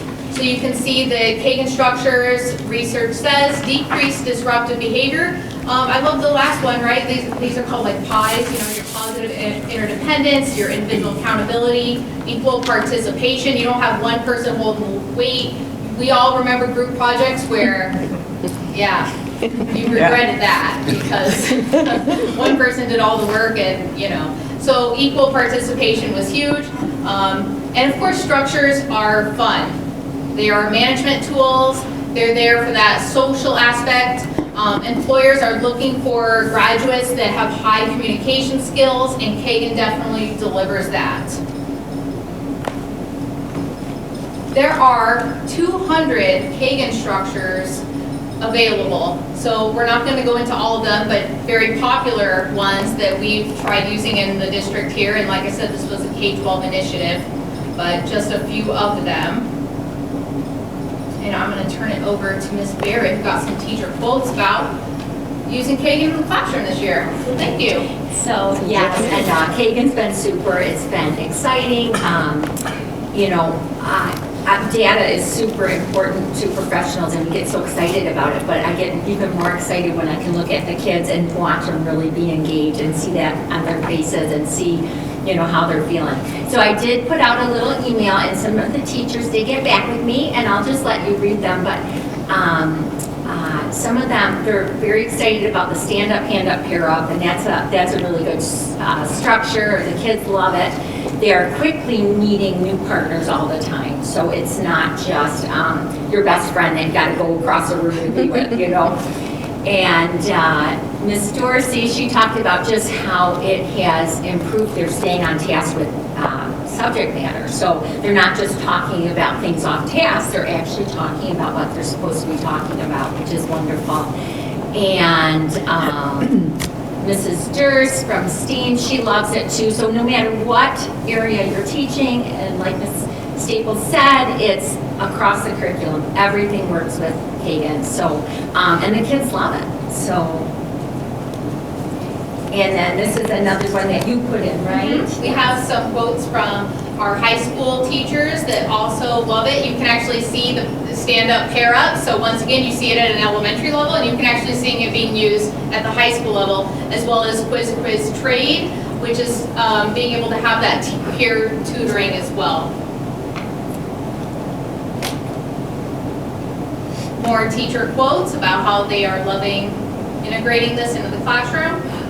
Yes, and I think everybody has embraced it, especially in the elementary, I know, and I think all buildings, but it makes it easy and fun. So, you know, you become more of a facilitator as the teacher, and the kids are the coach and the leader, and a lot of accountability for the students, which is wonderful. And then this was just a quote that I talked about, just about how strong at relationship building Kagan is, and just that accountability is so important. And we used to say we don't want logs or hogs. You don't want the kid that always answers or the kid that never answers, and Kagan kind of does away with all of that. And they are assigned jobs, depending on the structure. They're assigned different jobs, so it works out great.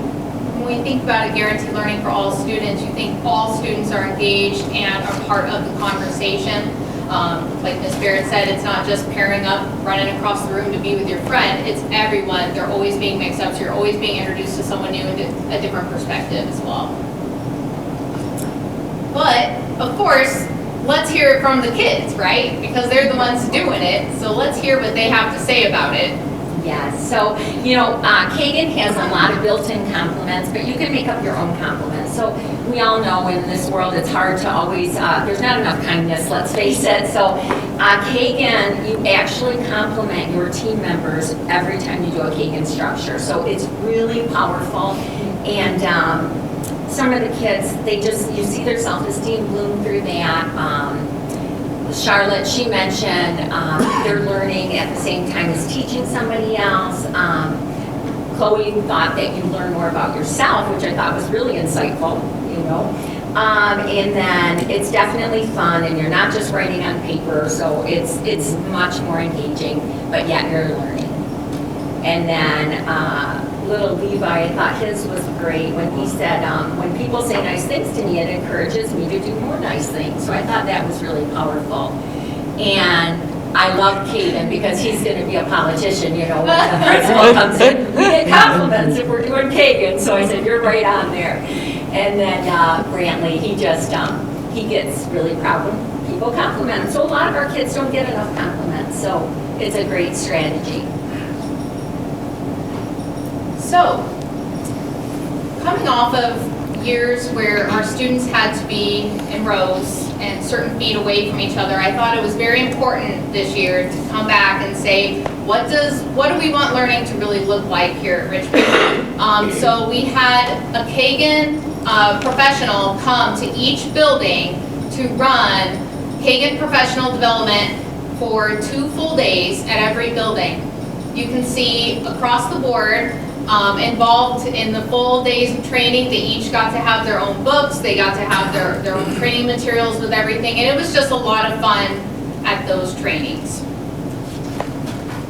And then, of course, throughout the school years, just so far, you can see its implementation here at the elementary level. At the middle school. High school as well, that upper one is the high school class.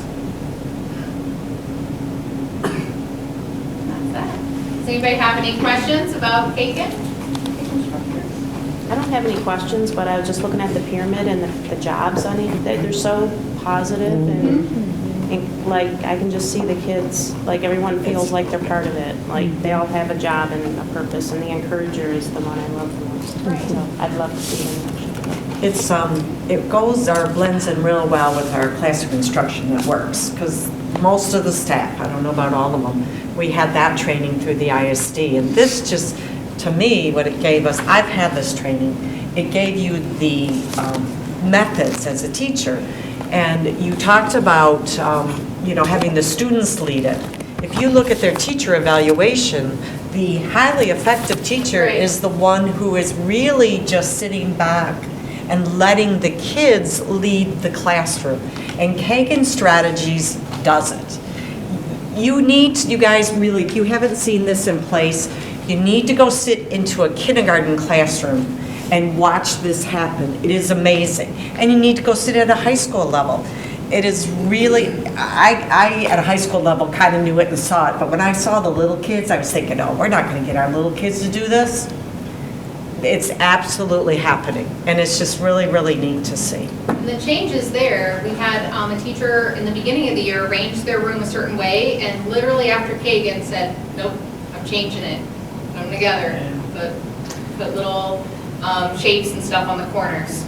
So we're really seeing it, and even in our art class. Oh yeah. Up here at the high school, I know yeah, they're using it. gallery box and right. And right. So I'm curious as to like how it would address probably older students, but I guess maybe all of them that have like anxieties regarding pairing up, being in groups. There's some special needs students that we just partner, so maybe they're a second number 3. And they're maybe not vocalizing their thoughts, but they're part of the team, and then you just scaffold as much support as you need depending on But the goal is to get kids out of their shell a little bit. So you start with team building, you start with real easy, your favorite color. You're doing, a structure using just personal information. Everybody can answer. Yeah, confident level, and then you get into content once they're comfortable. Okay. And if you think about the traditional way of asking and answering questions in a classroom, I would much rather share what I thought about this with my partner and have that discourse rather than raise my hand and allow everyone in the class to hear it and maybe not have it be so. So if your group is accountable for an answer, there's way less pressure for an individual who may have that kind of anxiety. Plus, in that group structure, you have jobs. So maybe if I'm not one who likes to speak out, my job might be the note taker. And then we have someone in the group who will speak out for our group, but we're all sharing inside of that group. Okay, thank you. Great. Thank you very much. Thank you so much, Ms. Barrett. Thank you. My pleasure. I was very happy to see that we were doing this because it's really some I good. think it'll be interesting. It feels like it's positive mental health as well. Yeah. Could really promote some of that. Like I say, if you get a chance, you really need to go see it in action. I'm going to really explore it. It's really cool. Thank Okay. Our next item on our agenda is our Michigan Association of School Boards Fall Conference. And Angela, I know you are going to lead that conversation. Yes. We went, I guess it was the end of last month. We attended 4 board members, Sandy, Mrs. Fortuna, Board Member Fortuna, Board Member Sutton, and Board Member Cunningham. And I attended the MASB Annual Leadership Conference. And all of us took some classes and some workshops that were offered. A few of them we took together, and a few of them we took on our own. And we've all completed a few slides to just go over and share with what our major takeaways were from the conference and what we wanted to bring back and share with the board. So I will start here with the first slide. I attended the workshop that addressed guiding public schools for increasing academic achievement. And a few of the takeaways I took home was to work on engaging our parents to work with students at home. We could maybe post signs and encourage parental involvement and some kind of signs post throughout where parents may see them. And the use of community resources such as local libraries or a tutoring club to maybe have our school or the district somehow pair up or reach out and see if we can maybe get some parents to meet up beyond the school. Students to demonstrate knowledge in the real world, which I know we do many field trips and they're based on the curriculum that they're learning. But if maybe we could look at some way we could also take them, I know we do the manufacturing day for the high school. Maybe there's some things we can think of for the middle school and the elementary that would be more hands-on learning field trips. One of the main things they said, and to make sure we will be increasing academic, is to have community input in our district strategic planning, meaning that all of our community will have buy-in and our parents will know maybe what it is we as a district are looking forward to, and also put in some weight on what they might want to see us do, and then hopefully it'll get them more on board to help our students, and their children succeed. Of course, increase in classroom budgets. We've already discussed that as a board. We know that, of course, would have increased, help our academic achievement. I also would like to see and maybe incorporate a little more our district strategic planning in our agenda and how our actions as a board and reflect our district strategic planning.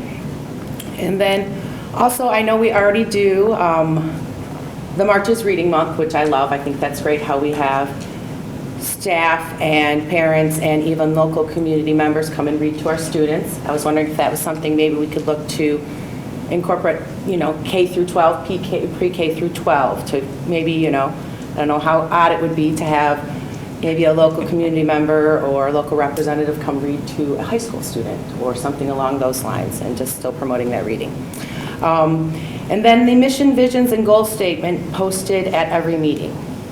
I know we have our mission, which is included in our agenda, and maybe that could also, just the mission, visions, and goals could be also included in every agenda, just as something we just keep rolling to for a reminder to us as we're going. The main thing that I took away is 75% of each meeting's agenda should be about students if we want to increase our academic achievement. I would like to say that, but I don't feel offhand. I did a little bit of research, but not enough. But I would like to maybe do an agenda evaluation to see if we really are spending 75% of our agendas, focusing on our students. Okay, and then the next slide. The next class I took was a great class. It was moving from self-care to we care. We as a board, we need to, remind ourselves to let our teacher and our staff and our students and our community know that we do care. We all care as a board for you, but we also want to all care together. We're all one team together. So connection with others and team activities. I know last year for appreciation, staff appreciation, we did all try to go to a baseball game. I think that is a great idea, and to continue something like that. We also need to mass-allow our teachers' needs. As a substitute teacher, I know currently as far as our lunch periods, there's not enough time for a teacher to eat lunch and freshen up before getting back to it. And of course, the prep time and other things like that. I don't know if there's something we could do more to make sure that we are meeting our teachers' needs so that they are ready to take on our children. And then also, something I think is very important in our district is for our staff and all of us to hold each other accountable. When we hear one another gossiping about one another or gossiping about students, we can maybe, easily nudge or remind, let's please not do that, and, or just not engage. And try to remember that we're here to build up and talk more about the positive stuff. And then another thing that I think we as parents and guardians need to remember is the staff in the front office is there to help the students and to help us. But when we come in with late lunches, late kids, late students, we are breaking up their day. And when we come in acting entitled and not thankful, and appreciative for what they're doing, I think we as parents need to remember that many of the staff are going above and beyond for our students and our children that we can't do for them. And just as a parents, we need to nudge for that. And that's coming from a parent's point of view as well. And then the next class I took was the Creating a Team of 8, which is us up here, the board, including the superintendent. One of the good takeaways I had that many other districts also do is make a community budget guide once a year. Once a year, we would maybe give out something to the community that would include the budget guide and the chain of authority so that our community members would know who to report to. As far as you would start with your teacher, administrator, then superintendent or athletic director, however would you go.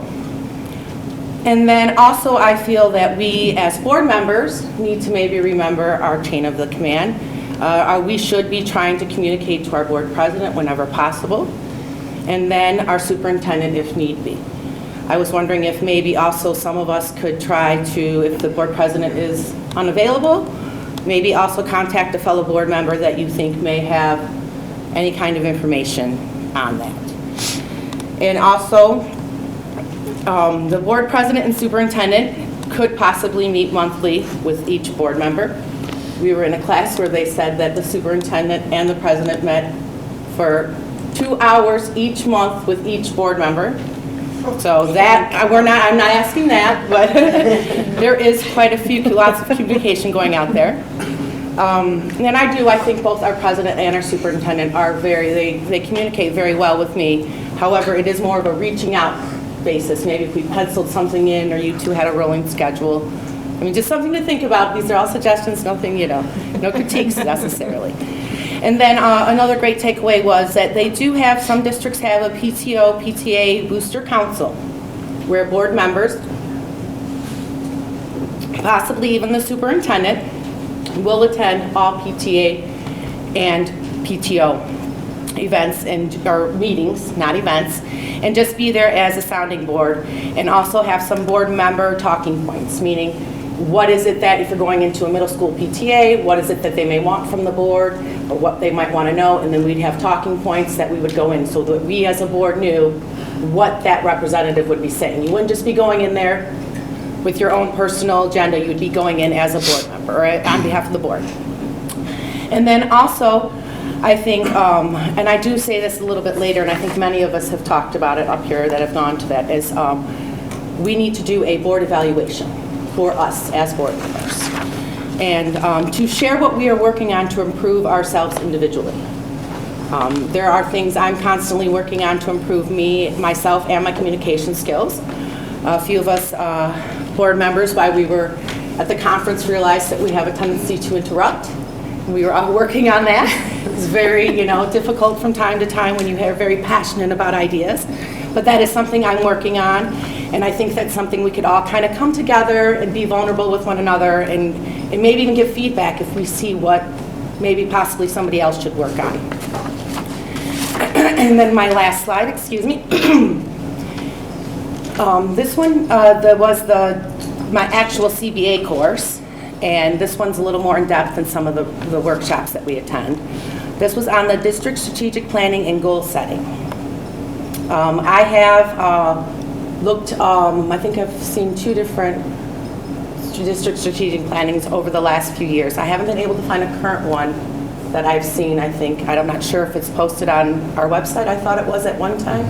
I was looking, but I would like to review our current district plan as a board, and then also review the Michigan Continuous Improvement Plan, the MyKIP, which I guess we are supposed to kind of use the MyKIP as a guidance to do our district plan. So I would like to maybe, as a board, be able to look at both of them and see how they compare.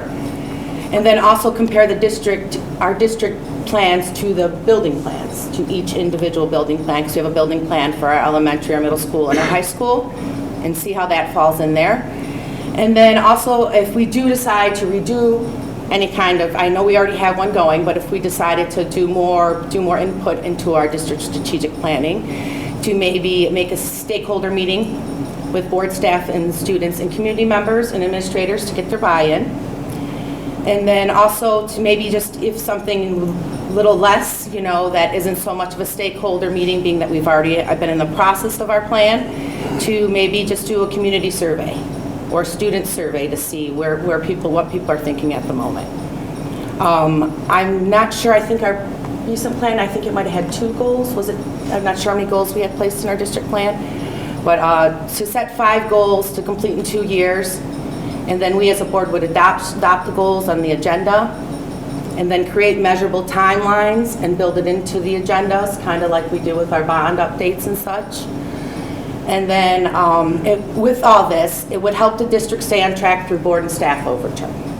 I think as a board member, I feel like I know what I as a board member would like to have seen and what we discuss up here, but an overall of where we should all be going as a district, I think would be great if we were all on the same board and kind of knew a little more about that.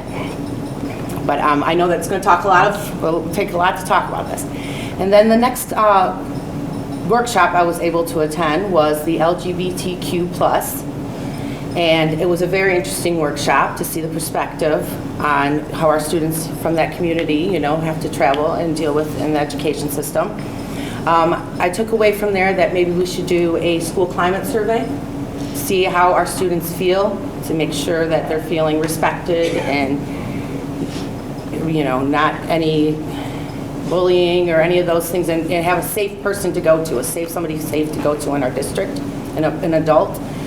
And then also I think that they had discussed that how there should be maybe a reproductive health education, to look into that maybe for some of our, I don't want to say sex education, because I'm thinking more of the biology of it all in our middle school maybe, and upper middle school, maybe 7th, 8th graders, to kind of evaluate some of our education in that way. And then another thing that I would really like to look into is the Diversity, Equity, and Inclusion Advisory Committee. And then we could also make a diversity, equity, and inclusion statement as a board, so that we can be able to stand behind that and feel as a district and as a board how we want everybody to feel included. And then the last session that I was able to attend was a general session, which the 7 lenses of ethical leadership. which was a very interesting presentation, and I also got a book that goes in a little in depth. And I would like to use maybe that process for a board self-evaluation when we talk about that in the future. And I know there's a lot of this to take in, and I'm sure the other 3 candidates or 3 board members are going to go probably as long as I am. I think that maybe we would need a workshop, that we could all get together and talk about many of these ideas so that we can really dive deep into them, and also maybe get some copies of our district plans and such so that we could do some research beforehand. And with that, I will leave it over to Board Member Fortuna, who will dive into the 7 lenses a little. Just a little bit, because I didn't actually do the workshop. This was like an opening like speech or whatever that was done prior to that. I didn't attend the actual workshop that Angela did, but basically, what does it mean to do the right thing in a global society? And then the 7 lenses that we should be looking through as a board, listed here, profit law, of character, people, communities, planet, and the greater good. Basically to kind of guide us, I think, to see the whole picture, because you can't, if you're just looking at one thing, if you're just looking at the legalities of something, obviously you don't see it as clearly unless you're kind of looking through all of these 7 lenses. That's really all I have on that.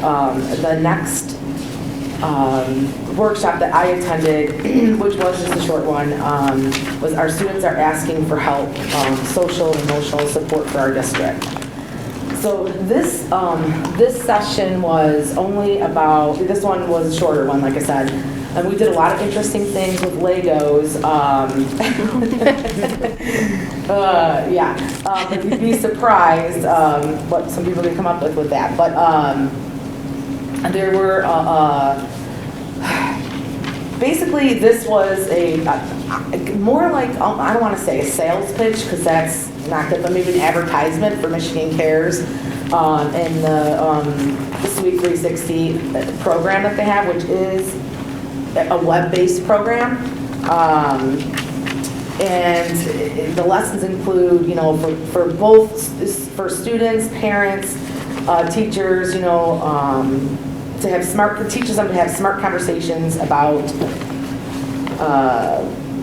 the children and today's toughest challenges. There are lessons, just a few examples, but there's a ton of them. Lessons that are available, like I said, for teachers, students, and parents regarding mental health and depression, respect, racial tolerance, study skills, self-management, academic success, college prep, LGBTQ, and there's just so much that they can do. And I don't know if there is a cost. I believe that there might be a cost associated to that, but something to look into. Okay, next one. This one, workshop that I attended was creating a team of 8, so helpful strategies to form a cohesive superintendent-board relationship. This session was, now this one, this is one I took with Angela and Candace, I'm sorry. And it was presented by a superintendent and a board president that all worked together. So this was actually just the shorter one, I apologize. Basically, communication is key. But they did talk about meeting,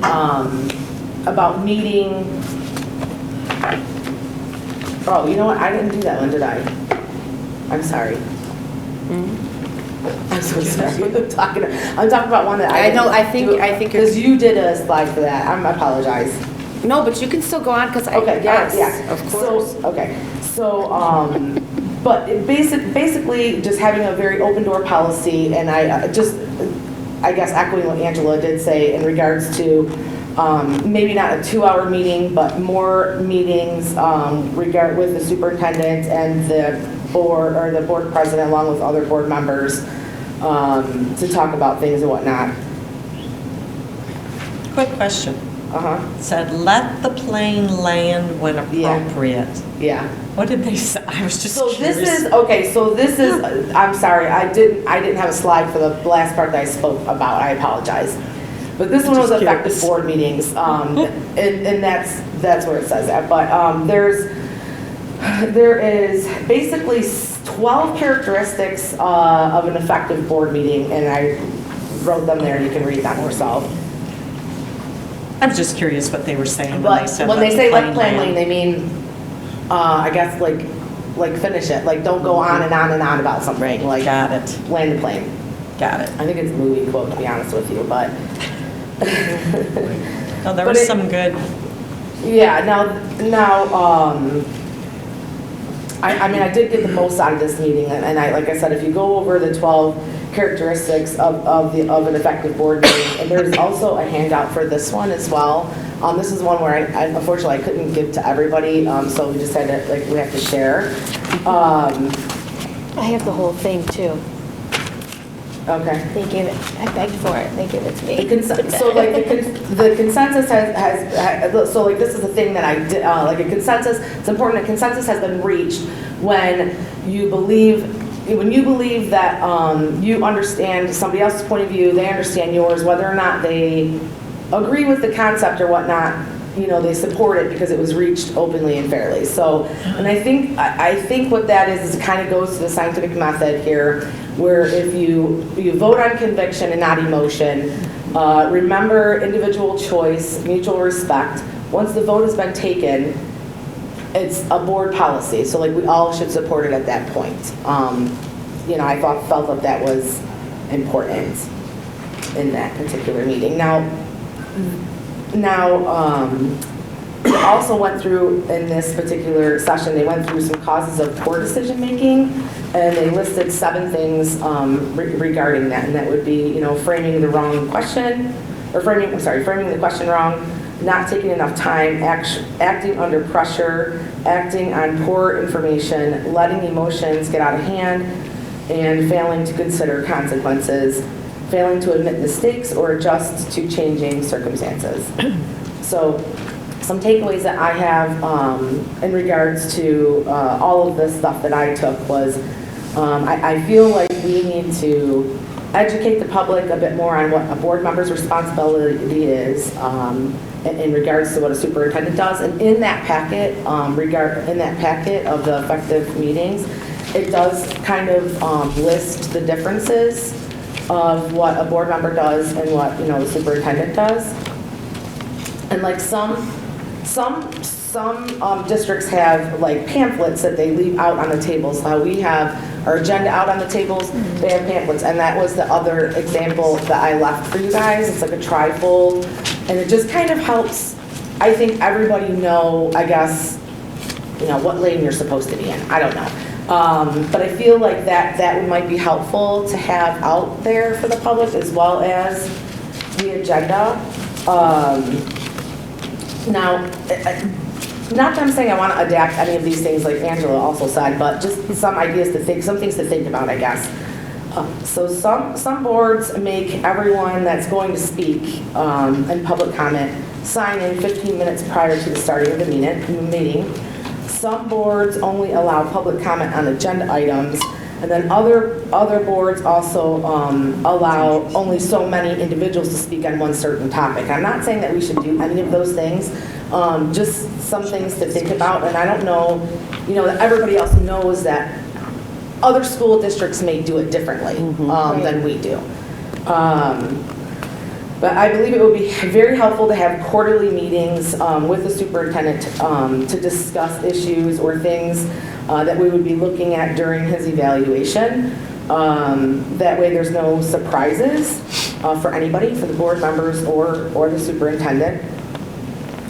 Make sure that we're all on the same page. We can go over, you know, what we think is working as well as what we're doing well, and also we can discuss areas of opportunity at that point. Again, so there's no surprises at the end. It would be really, I would really like to get the board packet on earlier than we do. Because I feel like it doesn't, if getting it on Friday doesn't allow us enough time to thoroughly go through all this information, especially if we have weekend plans. I think it's important for us to get a little bit earlier so we can go through all that, especially when we have a lot of presentations. It's hard to get through all that information. It also would allow us time to ask questions regarding some things if we had questions. I just think that we should, another thing I take away is I think that we should look at a way our agenda is and possibly reorganize its order. I mean, for example, going back to the public comment thing, I like to hear from everybody.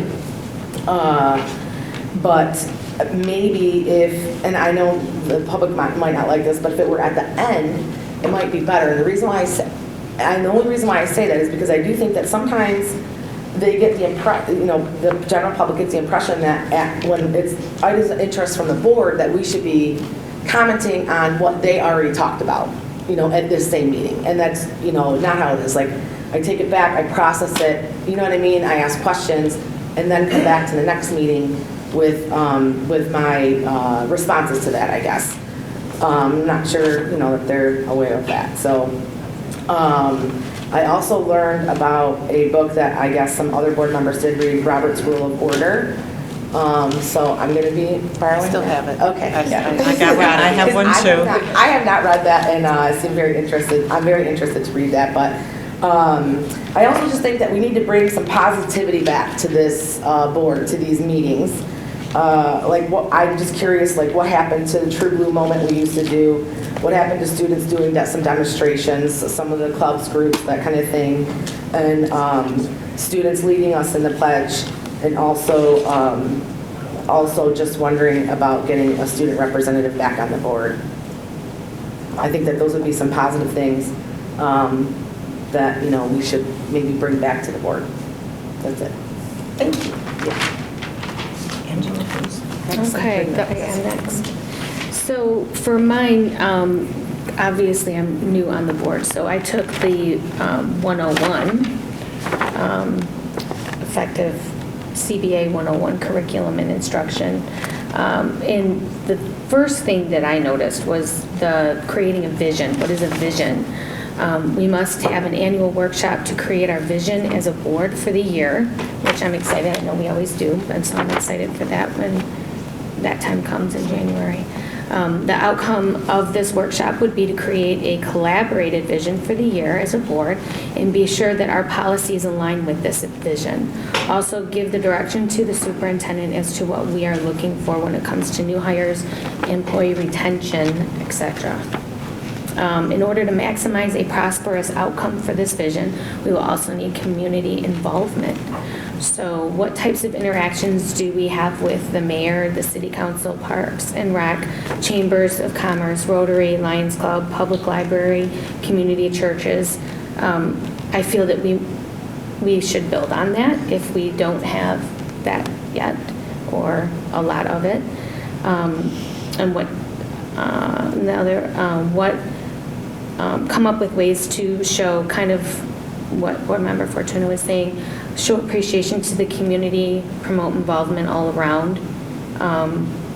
Like bringing in, I know that when a few years back I was brought in to receive an award from you guys for my participation with the PTO, and I still have that. So some other things to do to encourage more parental involvement in the community. Into the school. So setting long-term goals and short-term goals. Create goals and have these documented somewhere to review, especially for the newcomers. That way they can see what the vision has been recently, and they will have a better understanding as to the why when making decisions. It's easy to get confused being new on the board.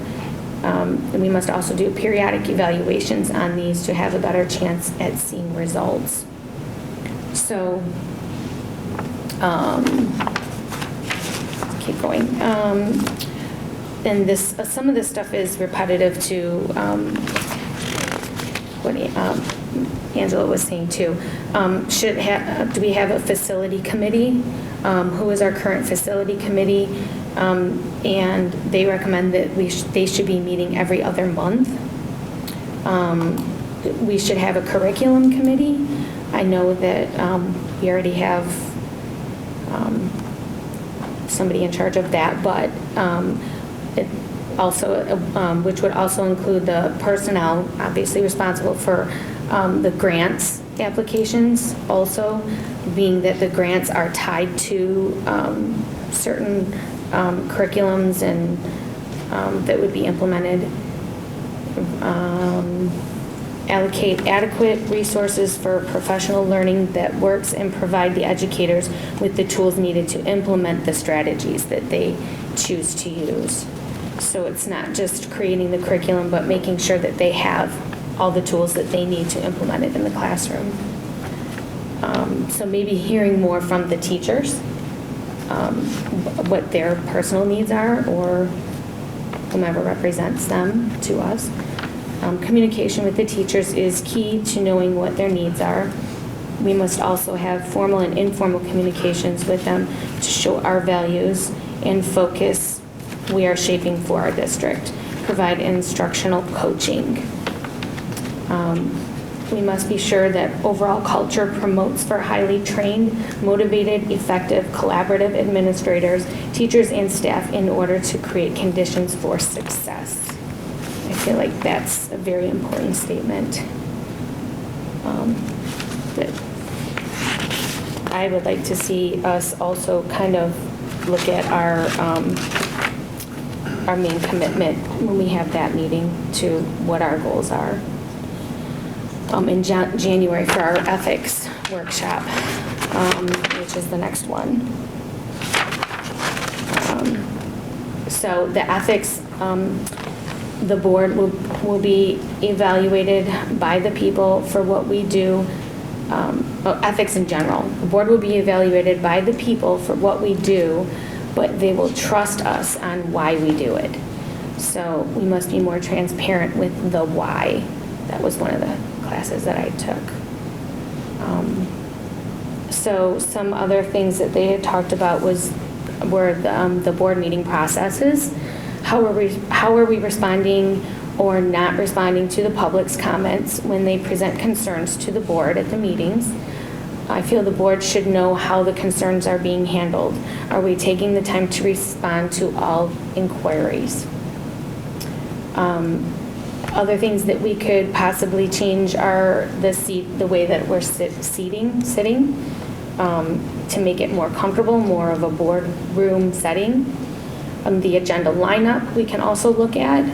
And then also coming up with a mission statement that aligns with all of our vision. When we get all our new board members on here,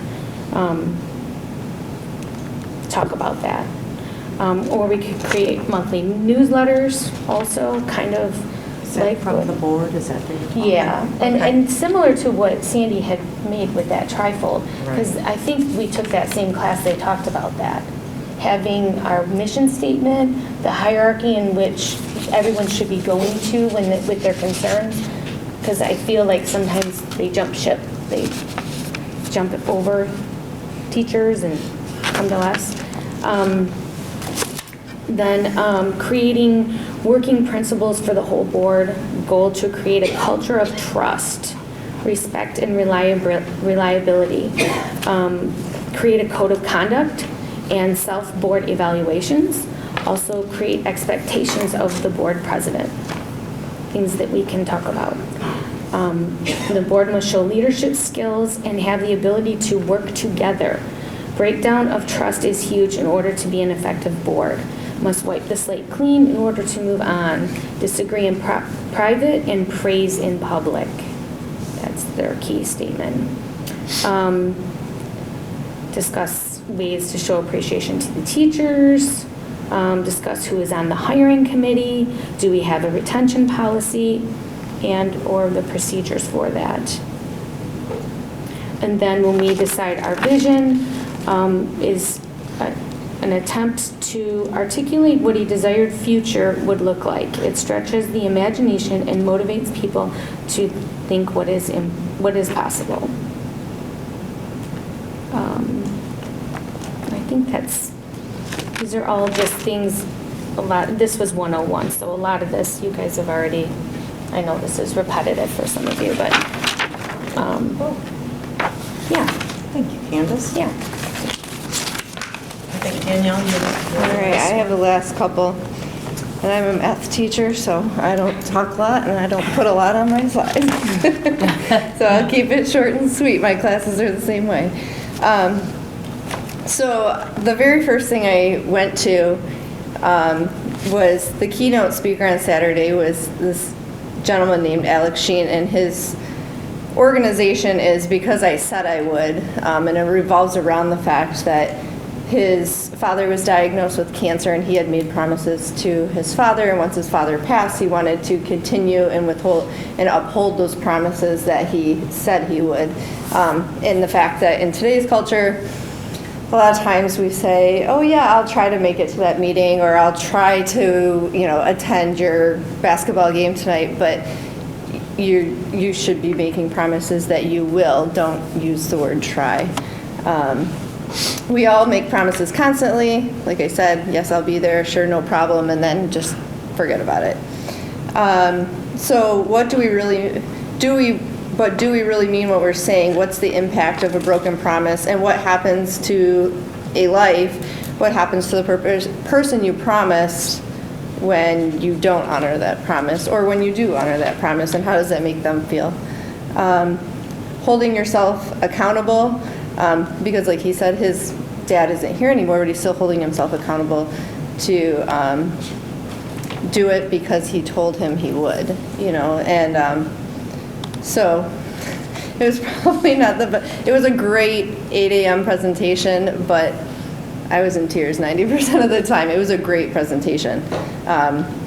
So what does it mean to live with honor was kind of the overall message going on there is self-control, having self-control, compassion for others, contemplation, honesty, accountability, sacrifice, and hope for the future.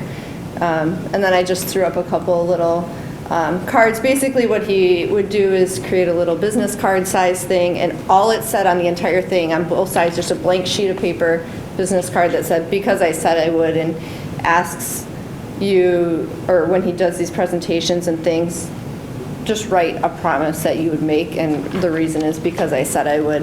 And it turned into a thing where you would come back and get the card when you fulfilled that promise to somebody, but over the time it's evolved into the fact that, for one example was he used that a woman said that she would not text or answer phone calls when she was driving, and because I said I would. And so every time she got into the car, she took that little note card and she put it over the face of her phone as it was sitting in her car, so when she went to grab it, she would see that reminder, that because I said I would, because whatever had happened within her family, that made that conscious decision. So that was really cool. That was a great 1 hour presentation. I actually ended up buying his book, and it kind of, as I've been reading through it, it's basically he summarized the book in his presentation, so it's a really good book. So I have that if anybody is interested in looking at it. But then I attended, just like Angela and Candace, the LGBTQ plus school board members talking about sex and gender. I love their slide about the fact that sex education, my second certification, my minor is school health, so I'm certified to teach school health as well as math. But thankfully I've never had to. But it's more than just the birds and the bees. We think of school health and sex education as sex, and their graphic on the screen, to be blunt, was it's more than just a banana and a condom. Sex education is about the whole gamut.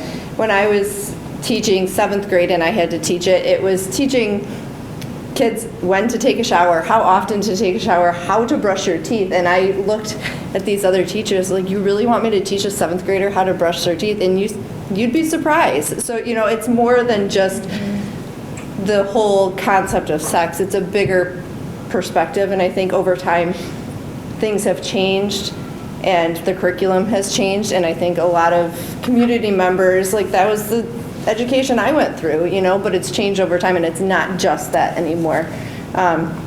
So it's important for people to realize that. And I said it at the last meeting, I feel like we need an advisory board, and we talked about this too, within our district to re-examine our sex education program because it is just a simple abstinence only, but that's only a portion of what sex education is these days. It's not just, let's talk about the birds and the bees. Because we're really not fulfilling our mission that Sherry reads at the beginning of, our meeting each time, that for students to be successful in a global community, we're only teaching them this small portion. And if we don't have to support it or we don't have to like it, but we're not setting them up that when they go out into the real world and they experience that, and they're just like a deer in headlights, ironically. Opening days tomorrow, but they're not like a deer in headlights. They're not surprised by it. They actually have some, education of what's going on in the world around them. They just need to have that exposure. And then the last one I went to was when school board meetings are a battlefield, staying student focused in the midst of chaos. Again, these presenters, they spoke regarding how they restructured their board meetings. They put public comment at the beginning and also at the end, and I think it was Sandy, you mentioned it. Somebody mentioned it, put it at the beginning so that community members could address items that were on the agenda, so like the presentations that we were talking about or that type of thing, ahead of time, so that we had those thoughts in the back of our minds. And then they had it at the end as like you could put in a general comment, or there was another district that had it reversed. At the beginning, they had comments that were just general, like we have it towards the end. And then at the end, they had comments, the public could comment again about regarding the presentations and their thoughts and input, regarding those presentations that were given. And then the one district also created an app. I know we do a really good job with social media and having the principals and the teachers make posts on a daily basis. But this school had created an app, and the goal of it was to engage community members, grandparents, aunts, uncles who were in the community but didn't necessarily, they weren't a direct stakeholder, they didn't have students in the thing, but they might still be interested in knowing what the football scores were for the night, or knowing when the next tennis matches or when the next volleyball game is. So it gave them, and I put like little snippets on there of their app, but just gave them kind of a news feed, a place to go. And one thing they said, the biggest feedback they got from it was the feedback is that parents and stakeholders liked that push notification.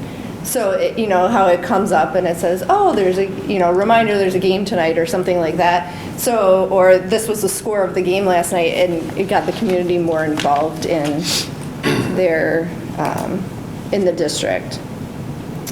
And then, again, they were dealing with the same issues of sex education, LGBTQ+, and the whole books, and which books should be in the schools and which books aren't. And just the big takeaway was, it's important to have those advisory boards set up to be able to get the input of all stakeholders. So that's my 2 cents. Thank you. I know that several board members approached me about possibly we have a workshop so we can take a look at what was presented tonight and pull some things out of there. Like Angela said, I don't believe we can do everything that you guys saw or witnessed or whatever, but maybe we take a look at it and say what's important to us as a district. Where do we want to go? What would we like to do?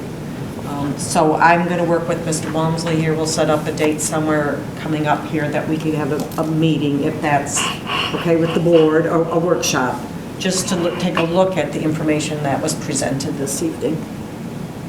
Well, and maybe some other ideas. I know board member Telto and Zuby and yourself did not attend. You may have some as well with that along, at least some of these. There's some, like each one of our headers are kind of, I think it's committees, the diversity and inclusion and the advisory boards, mental health. So, I mean, it's only in the end where it sounds like a lot. I think it was really less than maybe 10 items. Then if the other board members also felt like well, I know we're doing some of workshop. I'm sorry, because I interrupted. I'm going to work on that. Oh, you're. Okay, wait a minute, where's my card? I'm going to make a promise. I am, I'm going to. You know, like the whole sex education and that piece, we Right. were going to do that presentation Right. tonight. So hopefully we'll have that at the next meeting and we can take a look at what does the district have and where do we want to go with what we're currently doing. I like the verbiage, growth and development. I think that is better than saying sex education. Okay? I mean, I like that it would incorporate possibly what they're experiencing as they're going through puberty and also the hygiene. I think that was on our agenda that way, so I apologize. Yeah, I like that. That it used the says wrong that. wording. Yeah, that terminology is good too. It's I like like that. little. No, I It's not agree. as misleading. I feel like Well, sex education like is you said, misleading that nowadays. means one thing in a lot of people's minds. Right. And it's not just that anymore. Okay, any other questions from anybody on the board about the presentation? I'd like to thank the 4 of you that attended and sharing what you brought back. I think there's some good ideas in it that I was looking at that I'd like to see us implement. Thank you, Angela, for putting that together. Yeah, you're for welcome. us. Yeah, thank you for everybody for contributing. I think it's excited to be talking about these kinds of things now, so. Good. Thank you for all your input. Okay, we're going to move on. Mr. Walmsley, a bond update, please.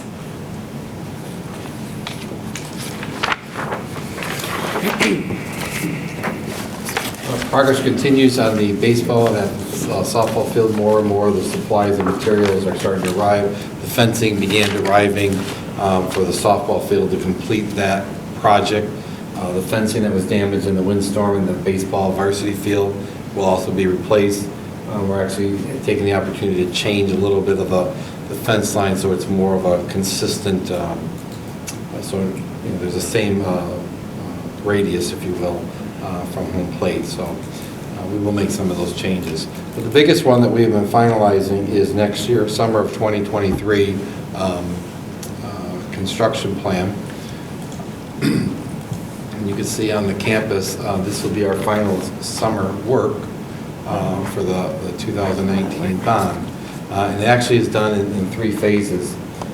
Phase 1, which you will see down here, is the middle school roundabout, the middle school parking lot, and this area behind the middle school along the back. That will begin when school gets out on June 8th, and is projected to be done mid-July. Everything's contingent on the weather, because we're dealing with the outside here. If you recall, the summer we opened, after we did all the renovations, we had 21 days of outdoor weather that we could not work outside, so it's almost a month of work. Phase 2 will be the road by the library, which will go down and be the 2 lanes in front of the middle school. The new bus lane that was added, they actually extended in there and they'll cut back to fill in the 2 lanes. That will be phase 2. That will begin July 11th and should finish on August 11th. Approximately a month they take it. This field, which is located, will be closed most of the summer because of no access. The road up by the new student parking lot will be closed off over here by the bus garage. So all student summer activities will have to park in the front parking lot. There will be no parking along here. The only access for here would be for the garbage dumpsters to pick up the dumpsters, but this will be closed off. The site work for the small parking lot that is over by the baseball field will begin on June 6th. This is a new parking lot in the big scheme of things, so it will take a little longer. There's approximately 12 parking spots that will be in there. Half of them are handicapped, the other half are not. The more handicapped you make, the less parking spots you have, because you have to have that lane for van, the striped in between 2 handicap spots for van access. Any larger, this parking lot being any larger, it would increase the cost significantly, because we'd have to put retention basins in the ground, etc. So right now, this will all run off of, the water will just run off into the grass in the area around it. So primarily, the entrance to the campus will be at Lee, getting in off of that road, in and out of the district. So for the community members that cut through the district this summer, it will not be very easy to cut through the district. The board office obviously is still in operation all summer. So when this phase is working, the board office will be parking up here, and then we'll be coordinating buzzers and letting people into the building through the main office, and getting back to the back of the building for if they need to do business. And then vice versa, when this gets closed off, this parking lot should be open. You'll see all of this then would complete the entire bond project over basically a 4-summer project that we did. Any questions from the board heads? I'll just leave this. We've been working with Preston regarding summer camps and tentative schedules and so forth to coordinate where people will be and access for everybody's safety. So that's all I have. Thank you. I'd just like to say it looks amazing out there. I've been driving through the district. I have a big smile on my face. I have a kid at the elementary, 2 boys at the high school. So I'm lucky enough to be able to make the full loop. And it's amazing, and I thank all of you, parents, staff, community members, for putting up with it. It's really going to be amazing, and my children, and hopefully my grandchildren, will be able to benefit. So, Yep. And thanks to you, Superintendent Watson, for executing. I will say this, our timing, this community's timing is perfect as we got everything in and most of our supplies before price increases and so forth. I know Jerry from AUK had made a comment last summer that if you were planning on building a new gymnasium, it was at least a 12-month lead time just to get the steel for the gymnasium. So it seemed to work out. So that's all I have for the bond. Okay, next item on our agenda is public comments. Since the last meeting, I received several emails. One from a faculty member about the lack of lighting on the road on the west side of the district. So that road's being redone, but there's no lights yet on it. I'm assuming you're talking about the road by the library there? Yes. That road currently does not have any lighting along there. I actually drove from the middle school down that road to get here today, and I did notice it is pretty dark along that road. So. Okay. Just something maybe we can, if we have extra bond money, maybe we can look at. I received another email from a parent about her daughter's teacher and the district procedures. Another from a parent expressing concern about our teachers leaving and superintendent concerns and threats. These were all forwarded on to Mr. Walmsley, and he did reply back to these parents. I received an email from a community member asking me about our teacher's starting salary and the superintendent's contract. I was able to respond to their questions.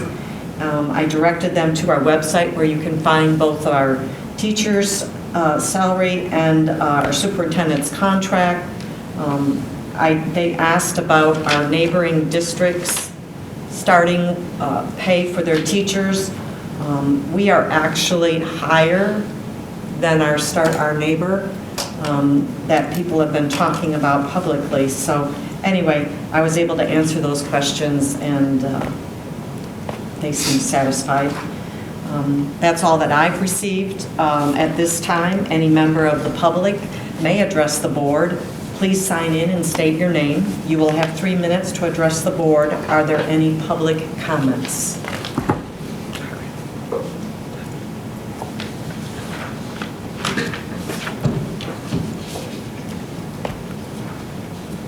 Sign in first.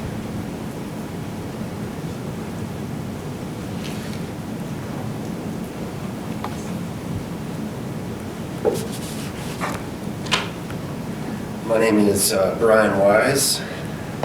I was a bus driver here in the district from the fall of 2006 until December of 2020. And recently I was in Africa, and I returned, and certain church members and people in the community were saying, "Are you hearing what's going on in our community?" And I said, I didn't know what was going on. And so I appreciate the folks who put everything on YouTube so that you can watch through. So I did. I watched through all of the recent board meetings. And lo and behold, my name comes up in one of the board meetings. And with all of the things going on, I thought, well, let me explain, because I did resign in December of 2020. But that's because our associate pastor took a call in New York, and he took a church there. I had a wife in nursing school, and she was completing that. I had a daughter in nursing school.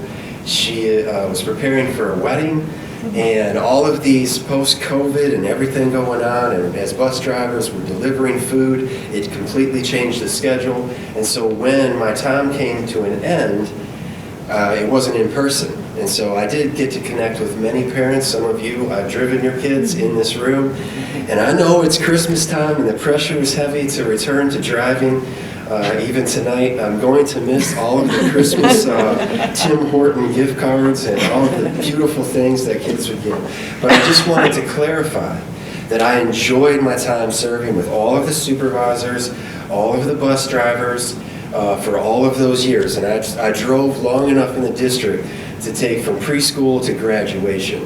And with various superintendents, various supervisors who retired and went to other locations. And so I just wanted to clarify, because I didn't really get that opportunity with, even with the bus, because we were in a time of shutdown when that came about. So, but then I also have some thoughts as a pastor in our community, as a concern, my love for this community. The school district trained me and other bus drivers. You guys were exposed to some of that this evening. And then they expected me to operate that bus exactly how we were trained. Exactly how the owner-operator manual. If that bus called for diesel fuel, we were not allowed to put something we felt because it was closer and it's cold outside in Michigan, and the gas station's right over here, and I can get over there and put that in because I feel that. We were expected to operate that bus for the safety of every student entrusted to us and everyone else on the road exactly how we were trained. Exactly how we were trained. And let me tell you, never was I allowed to operate according to the feelings of the kids on the bus. Because at times they felt it was appropriate to write things on the back of seats. At times they had all kinds of ideas of what they thought was appropriate, and they learned otherwise, that was not appropriate. So my question would be, would the school board, and I want you to think about these things, would the school board and administration want bus drivers to carry out their responsibilities according to how they were trained, according to how that manual states for that bus, or how they feel? And I have a lot of miles under my belt of driving. And this board never said, do what you feel, do what you're trained, was always the expectation. And I watched these recent board meetings. I'm a son. I am a brother of 2 sisters. I'm a husband. I have 3 daughters. So like our representative, I'm a girl dad, and I love being a girl dad. I have an amazing wife, and I serve, and most of my life has been connected with serving children and serving parents in this community. I want to make a positive difference. I don't want to just add to the noise, and I know that there have been many people who have come and they've stood here and they're frustrated and they're upset, and I know that you have a very immense responsibility that is entrusted in this world that we live in. But I'm concerned about the protection of our children. And when I say our children, I'm talking about all of our children. And I believe that true kindness should be shown to every single person, because every single person is made in the image of God. I know that someone made the bus because the bus is there. We bear the image of our Creator. We're made in His image, and this is why every single child, no matter what they deal with, no matter what they struggle with, they have intrinsic value. But if we abandon the Creator's design, then what happens to that intrinsic value? I'm sorry, I need to interrupt. Your 3 minutes are up. I'll give you my card, Mr. Wise. Okay. Thank you. He safely drove my children for many years.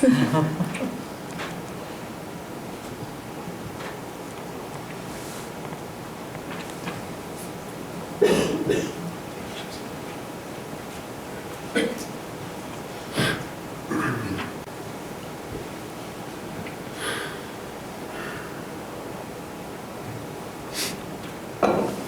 I think about how we're created, the worth that's given to each one of us, and then you think about students today.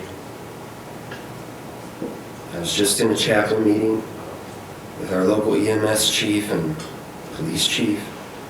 What they're dealing with all the time, what's been expressed even from here, is how many people and students feel little to no worth. Could this be why? Some have spoken here from this podium, people of faith, they have said, clergy, as if they represent Jesus. So they brought Jesus into the conversation here. So my question is, well then, what did Jesus, who is the creator and the sustainer of everyone and everything, what did he do and what did he say? Jesus taught his followers to love their enemies, not just their friends or people they agreed with. And then he demonstrated what divine looks like. So in John chapter 4, Jesus sat down at the well, and he loved the woman at the well. That woman had a broken life. And he knew that, and she knew that, but he called her out of a life of sin. Jesus, at another occasion, stunned all of the religious leaders when they brought a woman caught in adultery. Notice there's no man there. They brought the woman, they threw her down naked in the dirt before Jesus, and they wanted him to condemn her, and he was the only sinless one that actually could have condemned. But what did he do? He said he was out the first. If you're without sin, you go ahead and throw the first stone. And then Jesus stooped down to her level, began to write in the dirt. They all left one by one, the oldest to the youngest. And Jesus asked her a question, where are your accusers? And then he said this, neither do I condemn thee, go and sin no more. So he called her, just like the woman at the well, out of a life of sin. That was most loving. Matthew 19, Jesus revealed the Creator's plan for the home, for marriage, for family. You've been talking about this board, the oversight. I served on that. As far as I know, I'm still on that committee. It just hasn't met in quite a few years that I know of. But the Master's plan has always been grounded in Genesis 2. You've been talking about it tonight. First command given, be fruitful and multiply. That requires a male and female. This was true, it still is true. This was loving, and it still is the most loving perspective, no matter what we think. So would anyone really claim that they are wiser or more loving than the Lord Jesus Christ? Now I have a little confusion about our student handbook here. In the student handbook, it forbids cameras and videos to be utilized in the bathrooms and locker rooms, where all students and staff, page 58, quote, have a reasonable expectation of privacy. Quote, have a reasonable expectation of privacy, end quote. Now this rule is explained, it's clarified. The reason is to prevent, it says on that same page, to protect against crimes including, quote, child pornography, end quote. So does the recent policy, the change in policy, comply with that promise to all students and staff members? I'm Mentally? sorry. Yes. I need to interrupt again. Okay. I think you're going to have someone sign here for you. Okay, thank you.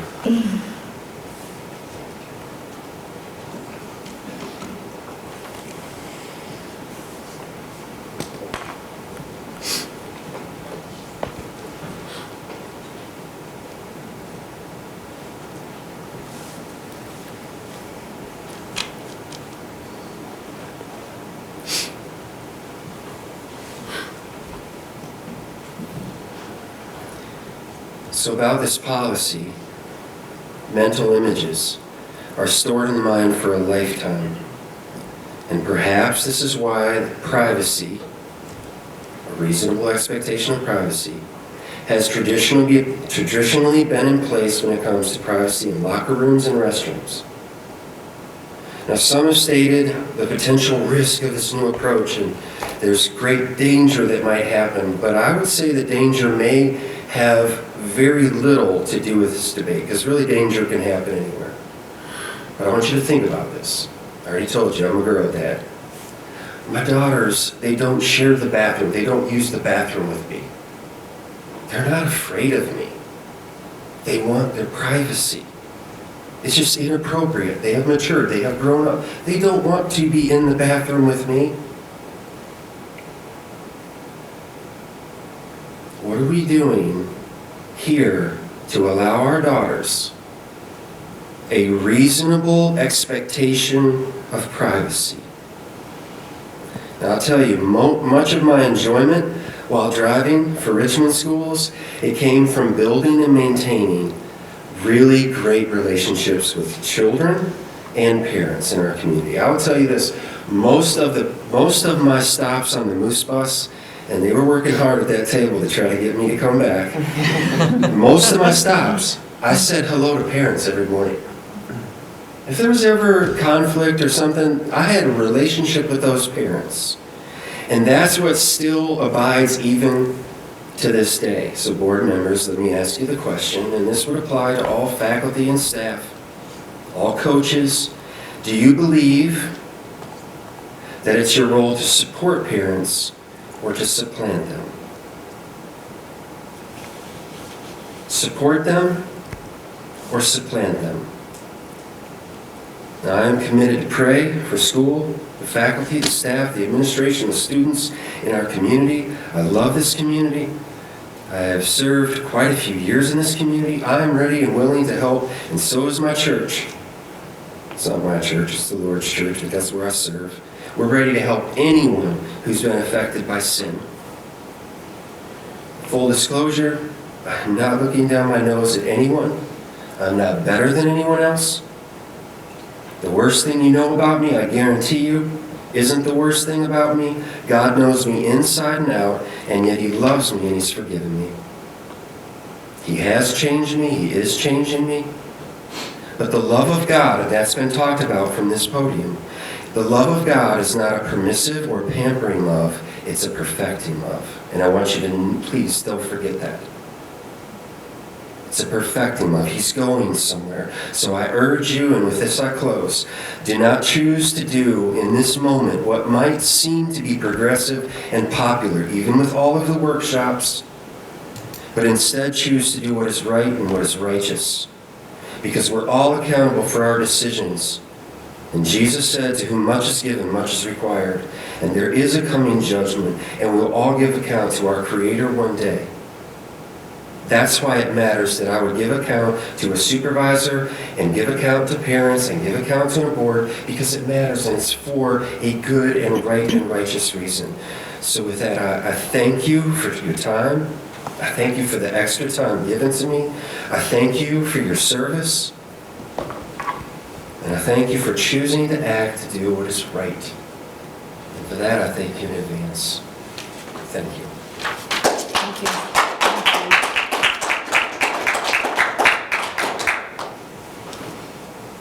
Do we have any other public comments? Okay.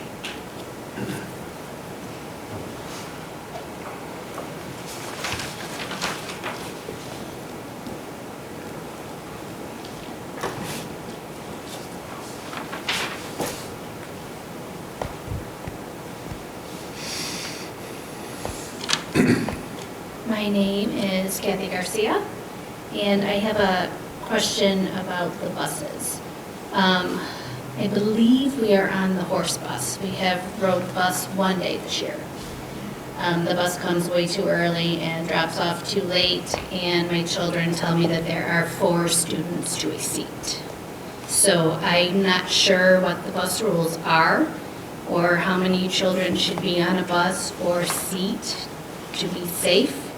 I do know that in my car, they are in their seatbelts and they are safe, so I guess I'm inquiring what the bus rules actually are for how many students are on the bus. particularly per seat. I did not plan on speaking tonight. I know that we have a lot of parents asking about private bathrooms rather than maybe a little handicapped, I don't know, what is it? Sorry. Divider? There you go. And I haven't heard anything or anyone talk about plans for changes in the schools. I do remember hearing that they said that this has been going on for 7 years.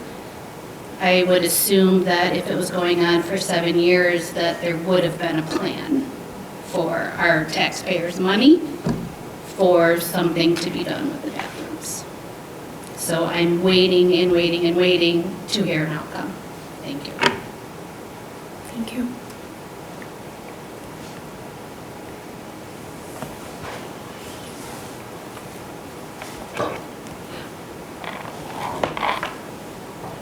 Any other public comments?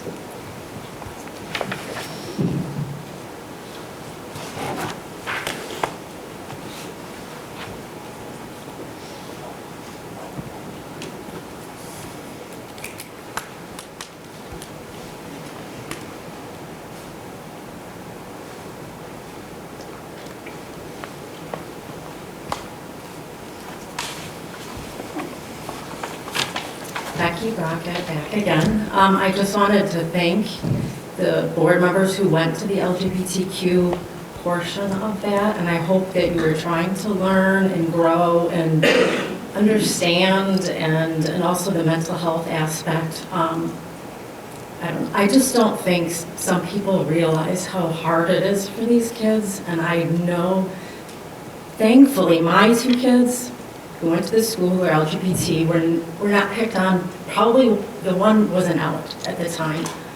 They weren't picked on. I know personally of kids who were bullied, and it's not even that long ago, and I happen to know for a fact the trans student is, and I just hope that when by going, you're trying to learn and grow and understand a little bit, and so I wanted to thank you. I'm hoping that was the reason you did it. So I'm just coming up here again to thank you for trying to do better by the kids. So thank you very much. And that's all I have to say. Thanks. Thank you.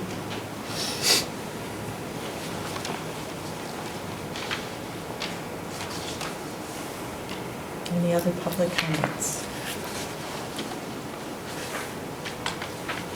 Being no other comments, we will move on.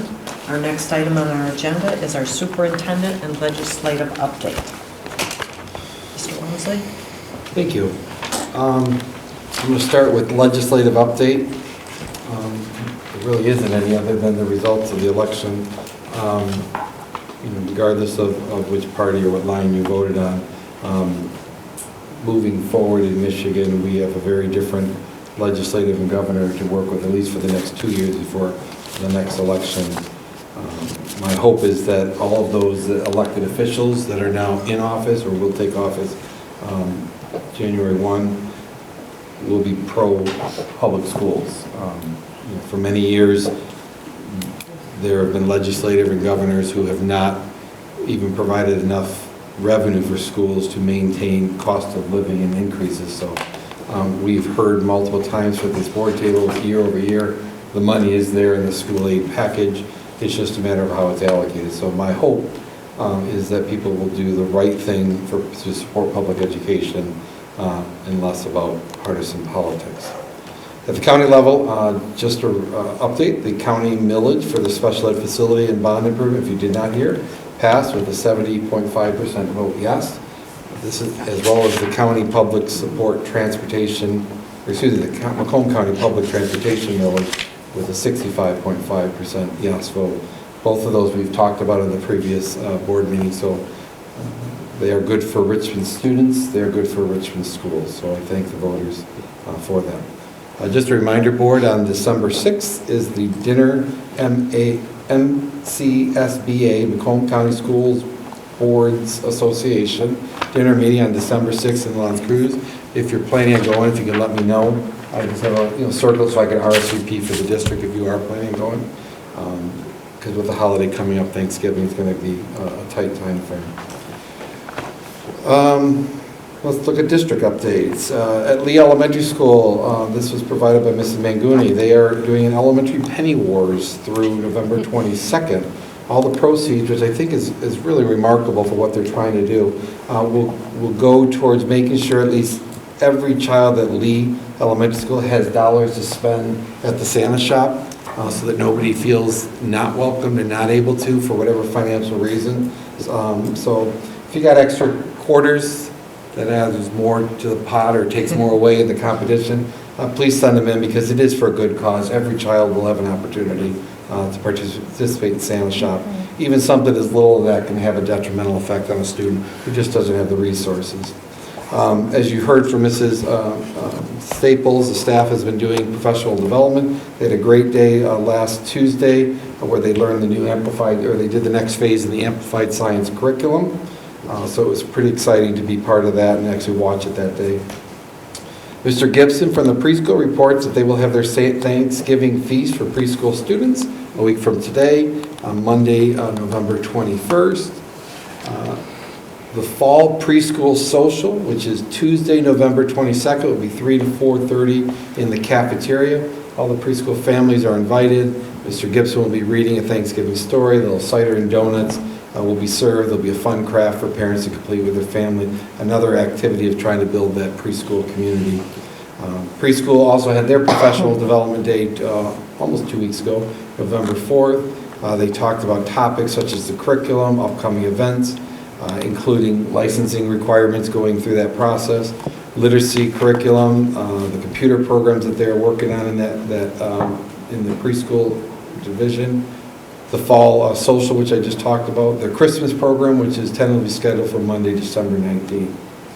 Mr. Berkmeyer reports at the middle school, they had an outstanding Veterans Day celebration, and I want to thank the staff who pulled it together with the students. If you didn't get a chance, check out the YouTube video.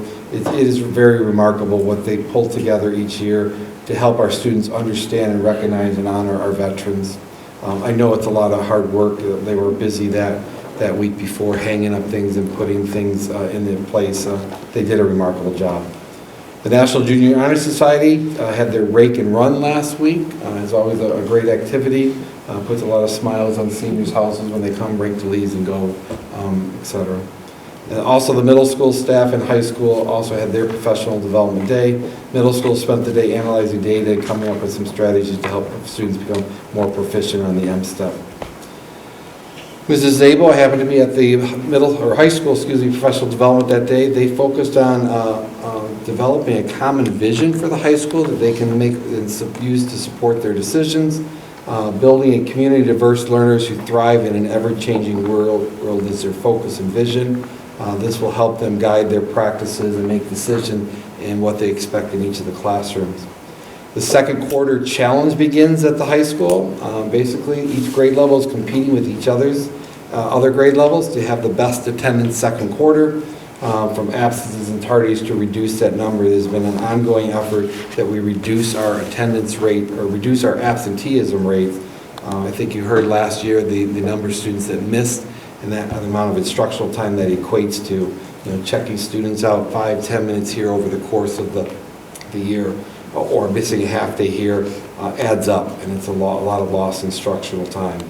At the end, the grade that has the best attendance will be able to choose their reward from bagels and donuts in the morning, ice cream sundae, maybe a pizza party, or there's some other creative ideas that they might have. But the goal is that students need to be in attendance in order to have academic success.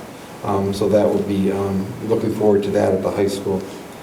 Academic student supports are starting at the high school. 2-week academic student support groups have begun running and will run for 6 weeks. Students will be meeting weekly to discuss study skills, checking in on their grades, and working with the counselor for additional academic supports in order to improve their overall grade. So it's a new focus, or another focus that Mrs. Zabo, Mrs. Borwick are focusing on at the high school. The CT Fall Advisory Boards are in effect. November 10th was the teacher cadet. The 16th is TV and Broadcasting and Culinary Arts is coming up on the 29th. These are required boards or meetings that they have to have, I think it's twice a year they have to minimally have it, where they bring in not only the teachers, but also students, representatives from the industry to talk about how they can improve the program, where the program's going, et cetera.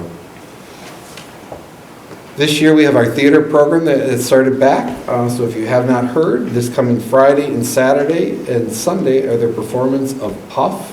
It's a program or a theatrical performance or theater performance on, if you're a Harry Potter fan, it deals in that realm of the world or realm of the storyline. I think the slag is the opening night for Puff, or 7 increasingly eventful years at a certain school of magic and magic. Again, 7 o'clock on Friday, 7 o'clock on Saturday, with a 2 p.m. show on Sunday. So if you can't make it, please take an opportunity to stop in and see our theater students. We have submitted our application to be part of the City of Richmond Santa Parade on December 3rd. If you would like to participate, meet at Lee Elementary School. An invitation will go out to the staff. Last year we had, several years we've been doing this, but they'll decorate a bus in lights and so forth. So if you come out that night, it leads the parade and then ultimately the tree lighting ceremony in downtown. Are we going to be running in that one? Pardon? No, you can ride the bus on that one. Yeah. You can ride the bus in this one. It's not like the good old days parade where you had to keep up. So. That was a sprint. Ms. Stable, I'll turn it over to you to give you an update on what's happening in curriculum. All right. 6 through 12 science teachers had next generation science standard training through a consultant at the MISD. So that was really wonderful to have all 6 through 12 teachers together in one room to talk about the continuum of learning in science. High school had we had our second math professional learning on math standards. Our district improvement team had our second meeting already, and our district improvement student support meeting has already occurred as well. Once again, the fall preschool social is coming up on November 22nd.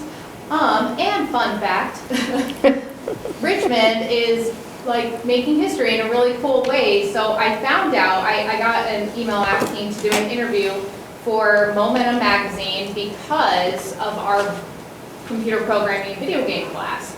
So during the interview, the interviewer actually stops and says, I want you to know Richmond was actually the inspiration for this entire article.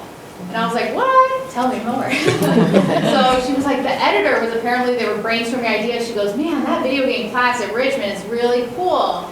We should do a whole series on really unique classes being offered throughout Macomb. So we were interviewed and talked about with Ms. Compo all the great things that are happening in that class. So we have an article coming out mid-December in Momentum Magazine about us being very forward-thinking in our CT programs. So. Very nice. Thank you. Very nice. And then I'll just finish. I have there was some information that's been shared or has gotten back to me, and it's some misinformation. I would just like to clarify.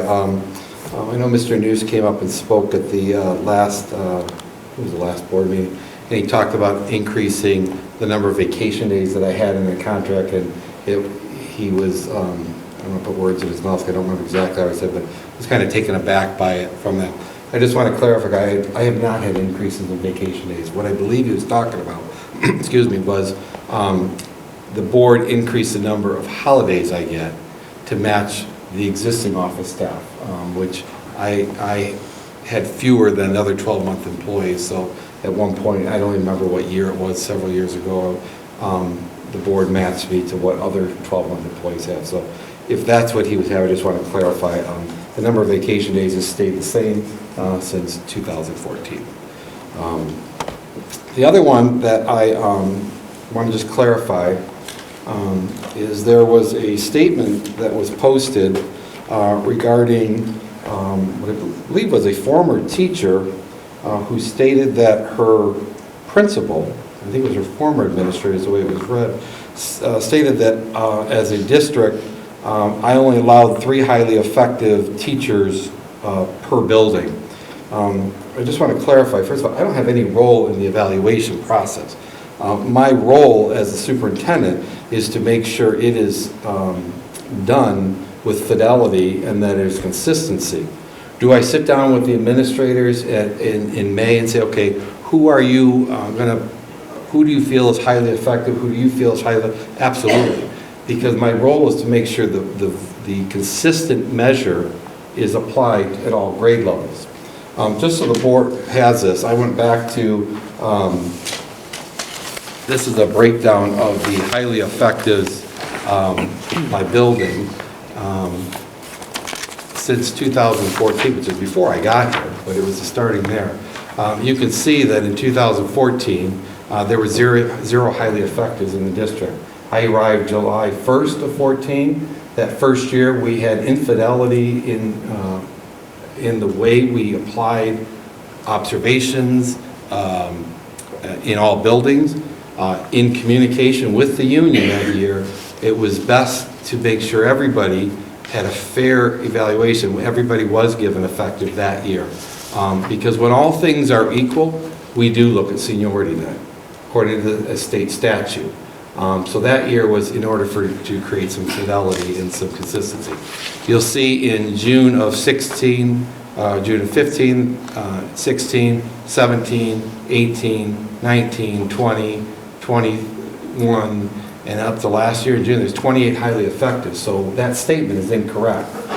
So I'd be more than happy if anybody has a question. I'll get you the information. What I guess, I don't want to say bothers me, but it really does bother me is when people make statements that are inaccurate because they don't have the information. That's always my goal with this board, is to make sure you have the information you need to make a decision. So I just wanted to clarify that. Another statement that was made I'm going kind of by hearsay because I didn't get the whole capture because I can't find it anymore. I got part of it on a screenshot that was sent to me, but I can't find the rest of the post.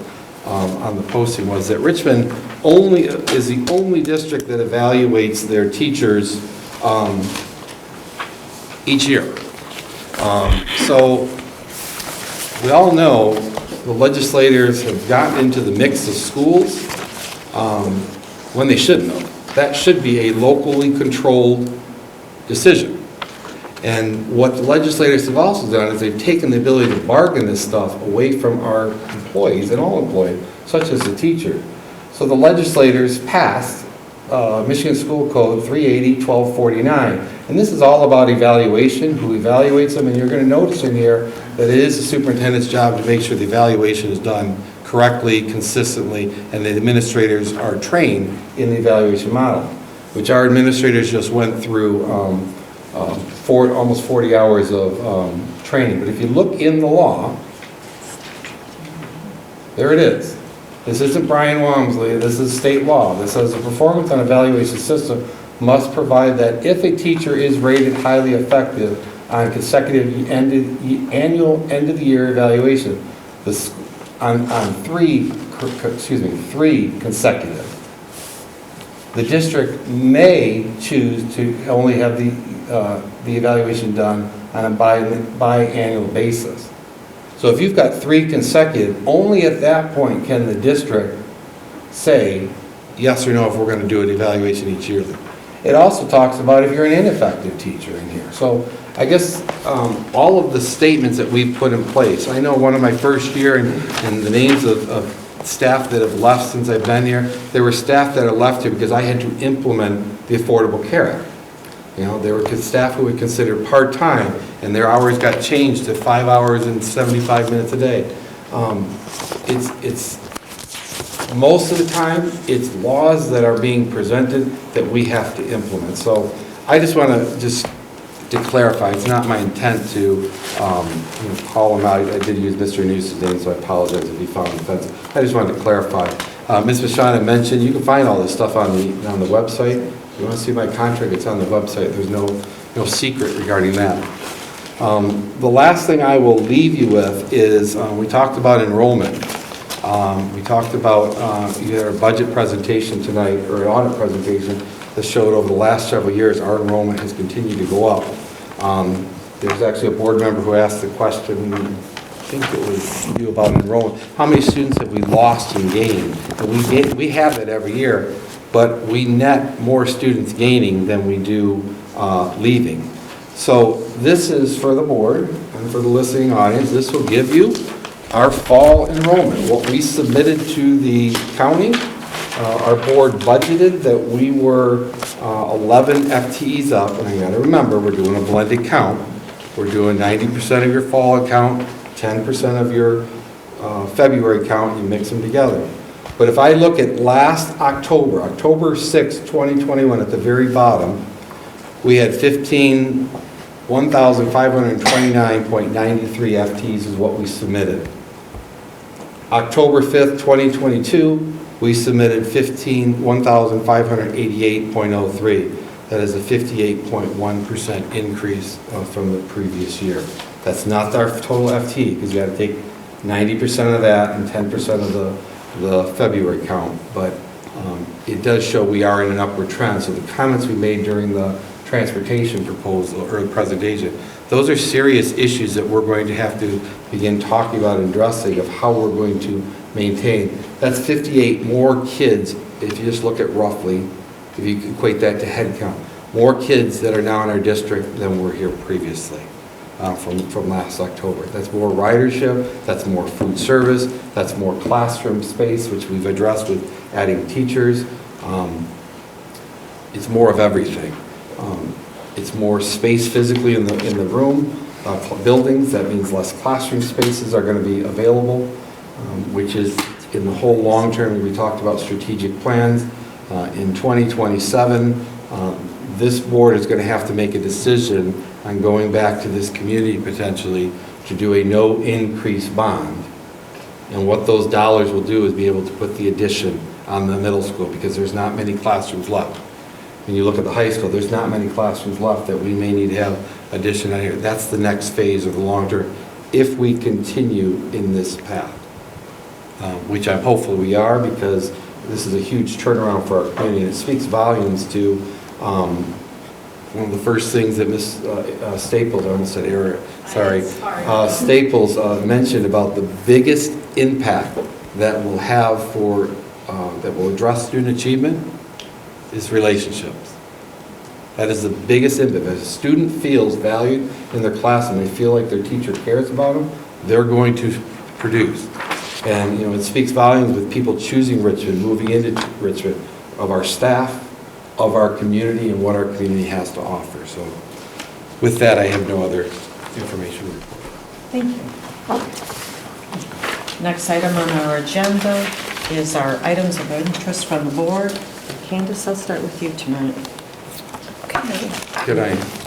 I'm sorry. I did forget something. I'm You sorry. did. I'm sorry.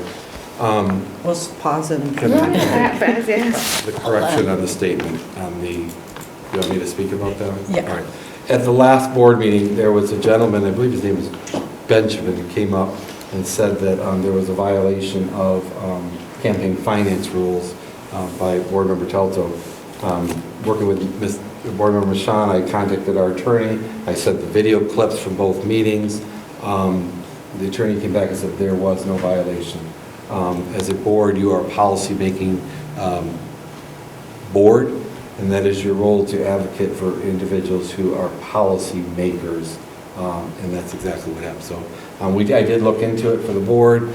There was no, our attorney, there was no violation. So that's it. Thank you. Now you ready? So for future, we can talk about who we want to vote for? You could talk about candidates to be pro-public schools. You could talk about candidates who are giving facts, but saying do not vote for this person or vote for this, and that crosses the line. Okay. But you could talk about these candidates, this is their platform, you make the decision as the public. Okay. Now, you guys have a different... Questioning you. I'm just, for Ask future, for whatever myself, question you that's all. like. I'm taking this opportunity to learn. Absolutely. And It's you- good and you to guys get have a- educated on the Yes. facts. You guys have a different It's standard always because you're good. elected officials than I do. So just as a point of clarification, because I'm not elected. So Okay. that's all I had now. Sorry. Thank you. Okay. Candace. Thanks. Just a couple things. First of all, again, I want to thank Angela again for putting together that presentation. And then Also, I also wanted to just talk about the Veterans Celebration at the middle school, because it really was quite beautiful and choking. I wasn't able to go, but my husband was able to record it, and proud moment for me because my daughter was in the choir and the band, and she was running back and forth between instrument and singing, and so it was definitely a beautiful thing.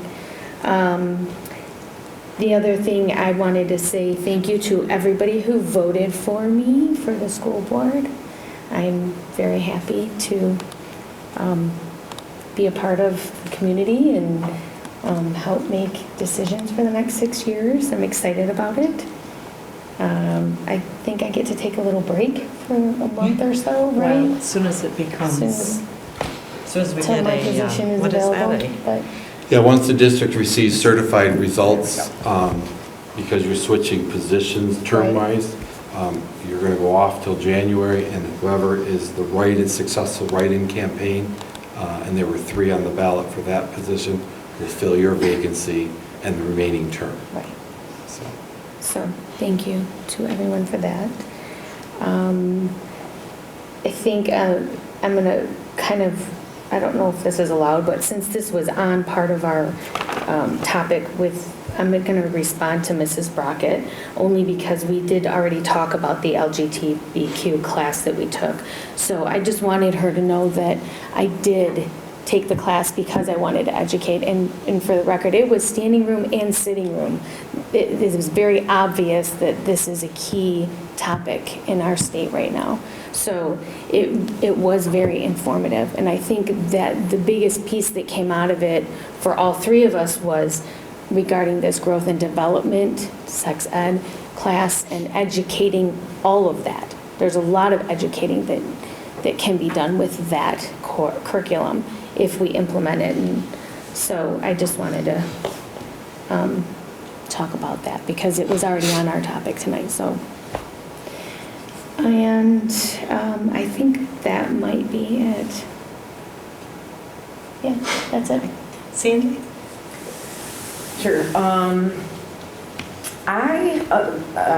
We, last meeting, there were a lot of people, last couple of meetings, there've been a lot of people that come up to the podium and they have some very negative things to say in regards to the work environment here at Richmond Community Schools.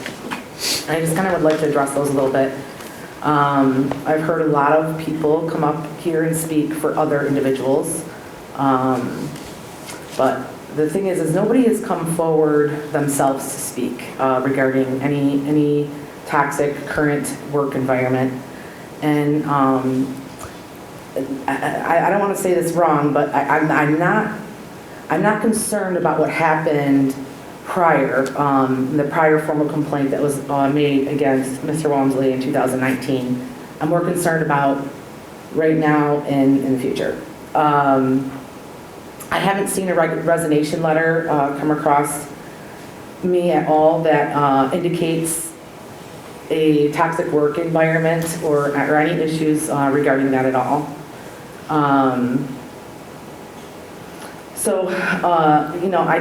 I just would like to say, how are we as a board to know that there's an issue if none of those things, or there's nothing like that being brought forward to us, nothing with any substantial proof or anything. I've also heard that individuals are afraid to speak up because they're afraid of some kind of retaliation. And again, the resignation letters that I've seen since I've been back on the board, none of them speak to any of those issues happening. I would think if you're resigning that you wouldn't necessarily be afraid to speak because you're no longer going to be here.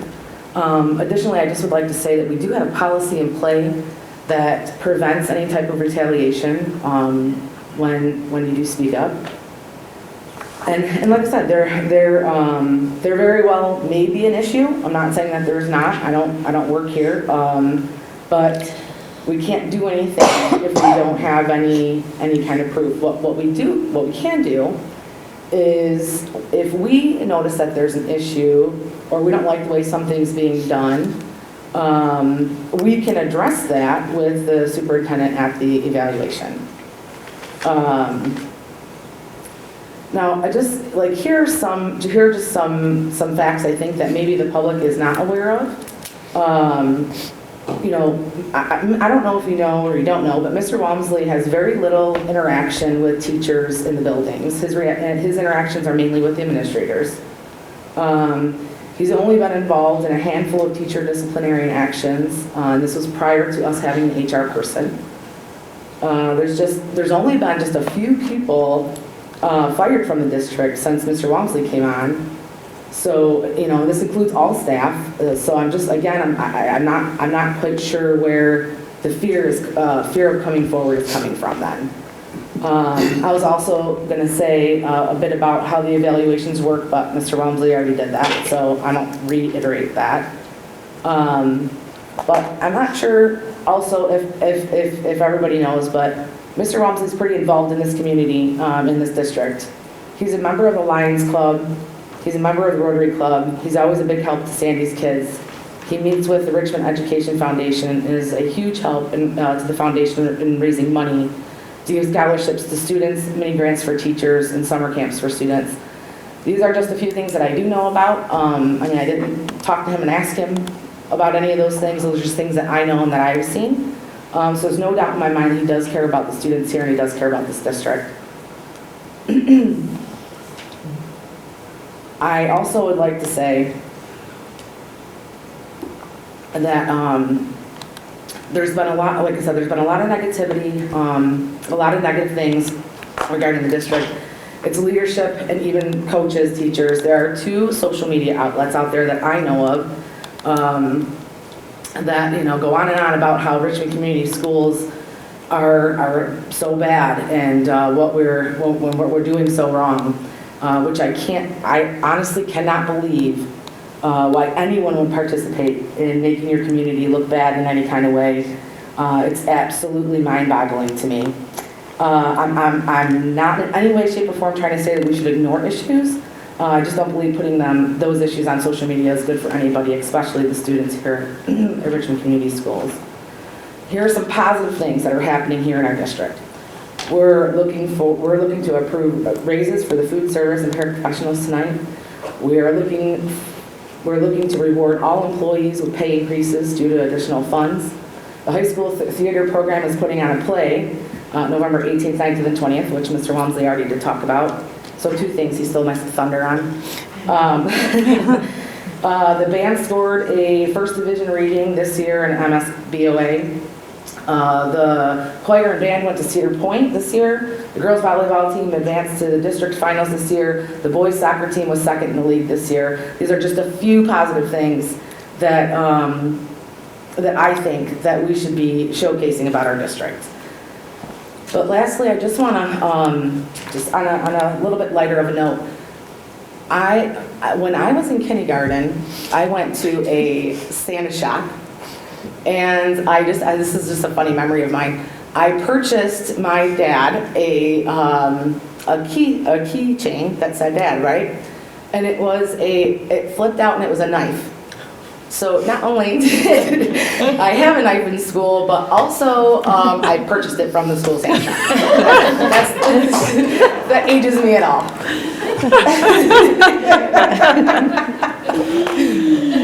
Okay, I'm sorry, that's it for me. Okay, thanks, Sandy. Angela? Go ahead, she called you. I don't have much except for to congratulate Candace Cunningham and Danielle Sutton and Sandra Fortuna. I'm excited to go forward working as a team with all of us. I'll be sad to not see Board Member Zuby next year, but still got a few meetings together, right? But I just wanted to congratulate you ladies. I know it's not official yet, but I did want to congratulate you.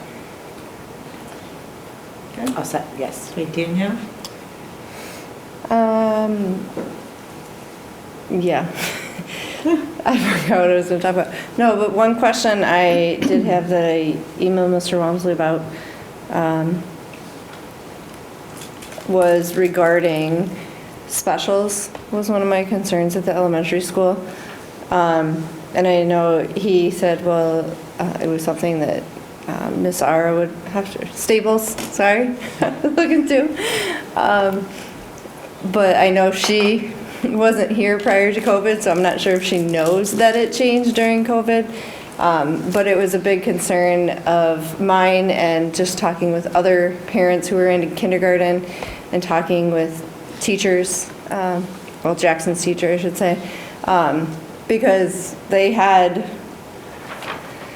computers for the first, 6 or 8 weeks of school, and now they never have computers again for the rest of the school year, is my understanding. And now they're onto STEAM, and then they have STEAM for X number of weeks, and then it disappears. So I don't know that that's something that should stay around. I mean, it makes sense for virtual, but does that make sense back in our traditional setting now that we're back? Because we don't have a computer at home. I have my work computer, but Jackson doesn't ever get on a computer, so now he's not going to get on a computer anytime between now and the end of the school year, and he's going to be expected to do NWEA and use a mouse and operate that computer, but he's not getting any exposure to it, besides, phones and tablets, which is not even close to equivalent.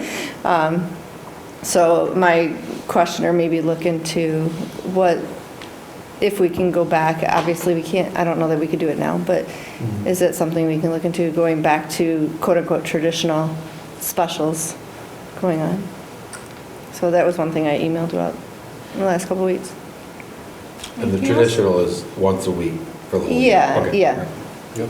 Yeah, or how it was before, music the same day each week and that stuff. I don't know if I can echo and comment on that, but I feel there's a whole, that would be a good mental health piece as well, because I feel music and art and those could be therapeutic, and to be able to experience that once a week rather than, I know it's tough. Yes, it's tough. I understand the staffing situation and to be able to get through curriculum, I do understand that that's also easier sometimes for our teachers, but I'm looking from the students' perspective, I think. We'll look into it. And that's all I got. Good. Yep. Okay, Margaret? Thanks. I believe it was Mr. Trend who gave us the email about these shirts, so I wanted to give a shout out to him because it's nice when we can get included in that kind of stuff so that we can do things to support our students, families, staff, whatever. So thank you for that, for allowing us to purchase these and help the Fechtoff family. And I just for my fellow board members, I know that there were some of you that didn't like the fact that we had to spend time and money on the investigation of me and my actions at the board meeting. And I get it because I agree with you. But I immediately said to Deb after that meeting, go ahead and investigate me. Just go ahead and put it out there. I'm fairly certain I've done nothing wrong, but I think it's good to be transparent when someone who doesn't even live in our community decides to come in and attack our community. I think we have to respond to it. I'm sorry that it cost us money to do it, but I think it's important for the integrity of this board that when misinformation or just political ridiculousness comes about, that we're transparent. So thank you for that. Anything else? Nope. Okay, Sherry? I just wanted to thank Tammy for all the work on the audit. I'm sure that's a lot of work, you and your office. And Ms. Staples, just everything you do for the district and all the positivity and great things you bring. And just I wanted to thank or congratulate the people that won your board seat. So, Thank you. Yep. That's all. Thank you.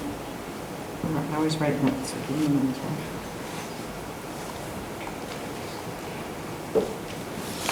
Okay, I just have a few things. Talking about taking my thunder, Sandy did it.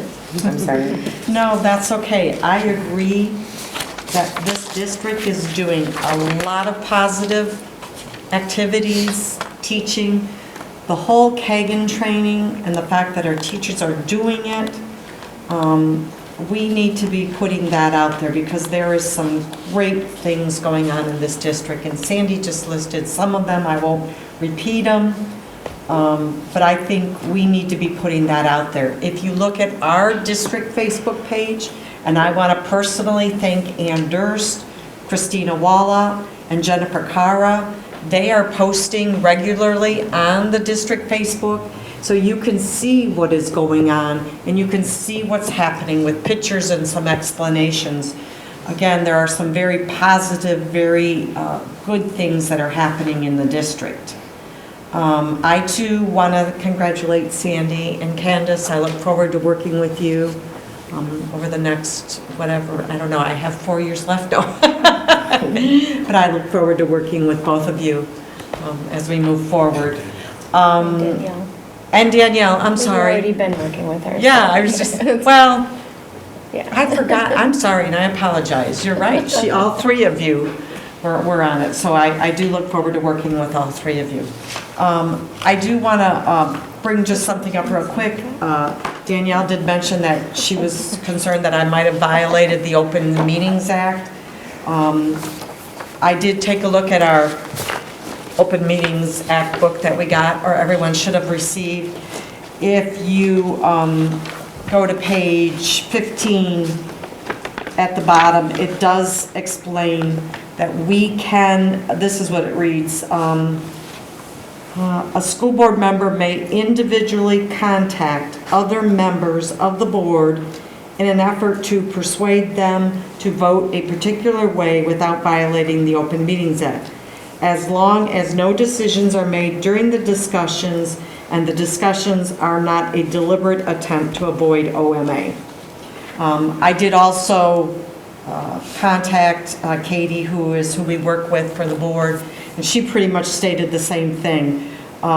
You may canvass other board members to see how they would vote on an issue or discuss any issues, and again, it says for the same thing, as long as you are not deliberately attempting to avoid the Open Meetings Act. So I just wanted to share that with you, as kind of an educational piece for us. So I didn't violate it, but I just wanted to make sure that everybody was aware of that.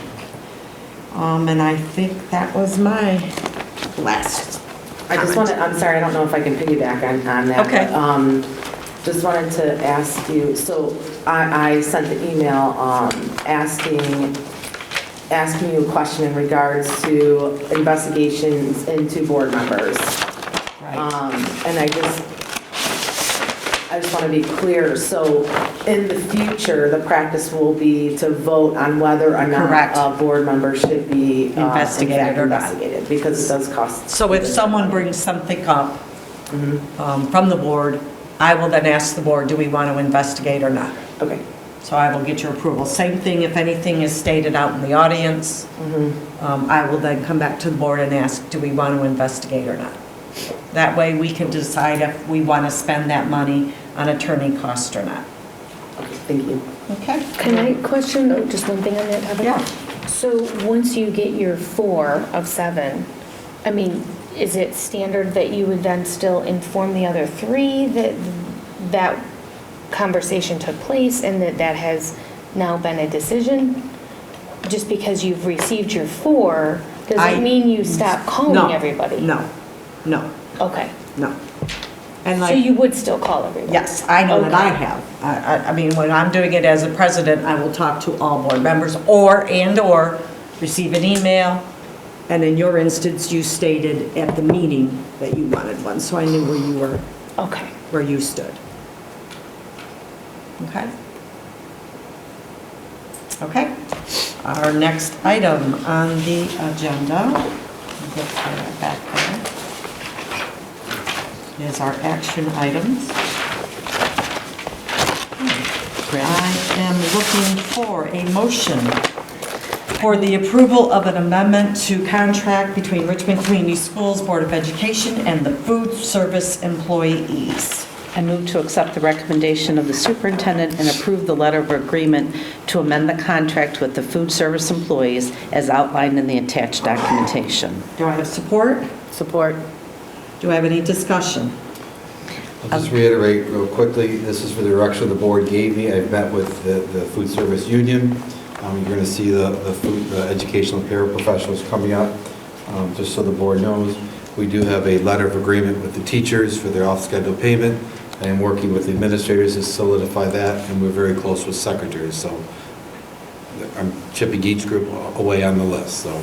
And this comes out of our conversation as a board with our budget and how much better we've done. That's Correct. where all of this is Correct. coming from. Correct. And this now puts the minimum standard in Richmond is a $15 an hour position as a minimum standard. Any other questions? All those in favor? Aye. Opposed? Motion carries.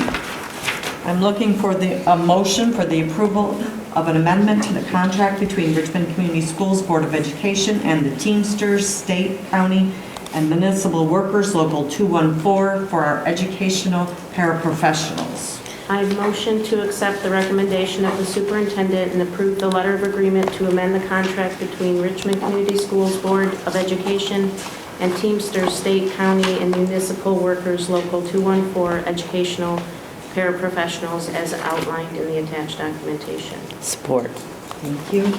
Any discussion? I just wanted to make sure the board knew you had a second document that was in your packet. There was an error, and it's on page 2, the $500 retention bonus that was in their contract, where there was approved for last minute, I had in the wrong area. So the second one just corrected the right year for that off-schedule payment. Any discussion, any further discussion? Yes, I just want to say that this is the last time I'm going to be able to vote on this because my daughter's fiance was recently hired by the district as a paraprofessional, but they're not officially married until January or December 31st, so. Okay. Okay, all those in favor? Aye. Opposed? Motion carries. Being no further business, the board will adjourn at 11 o'clock.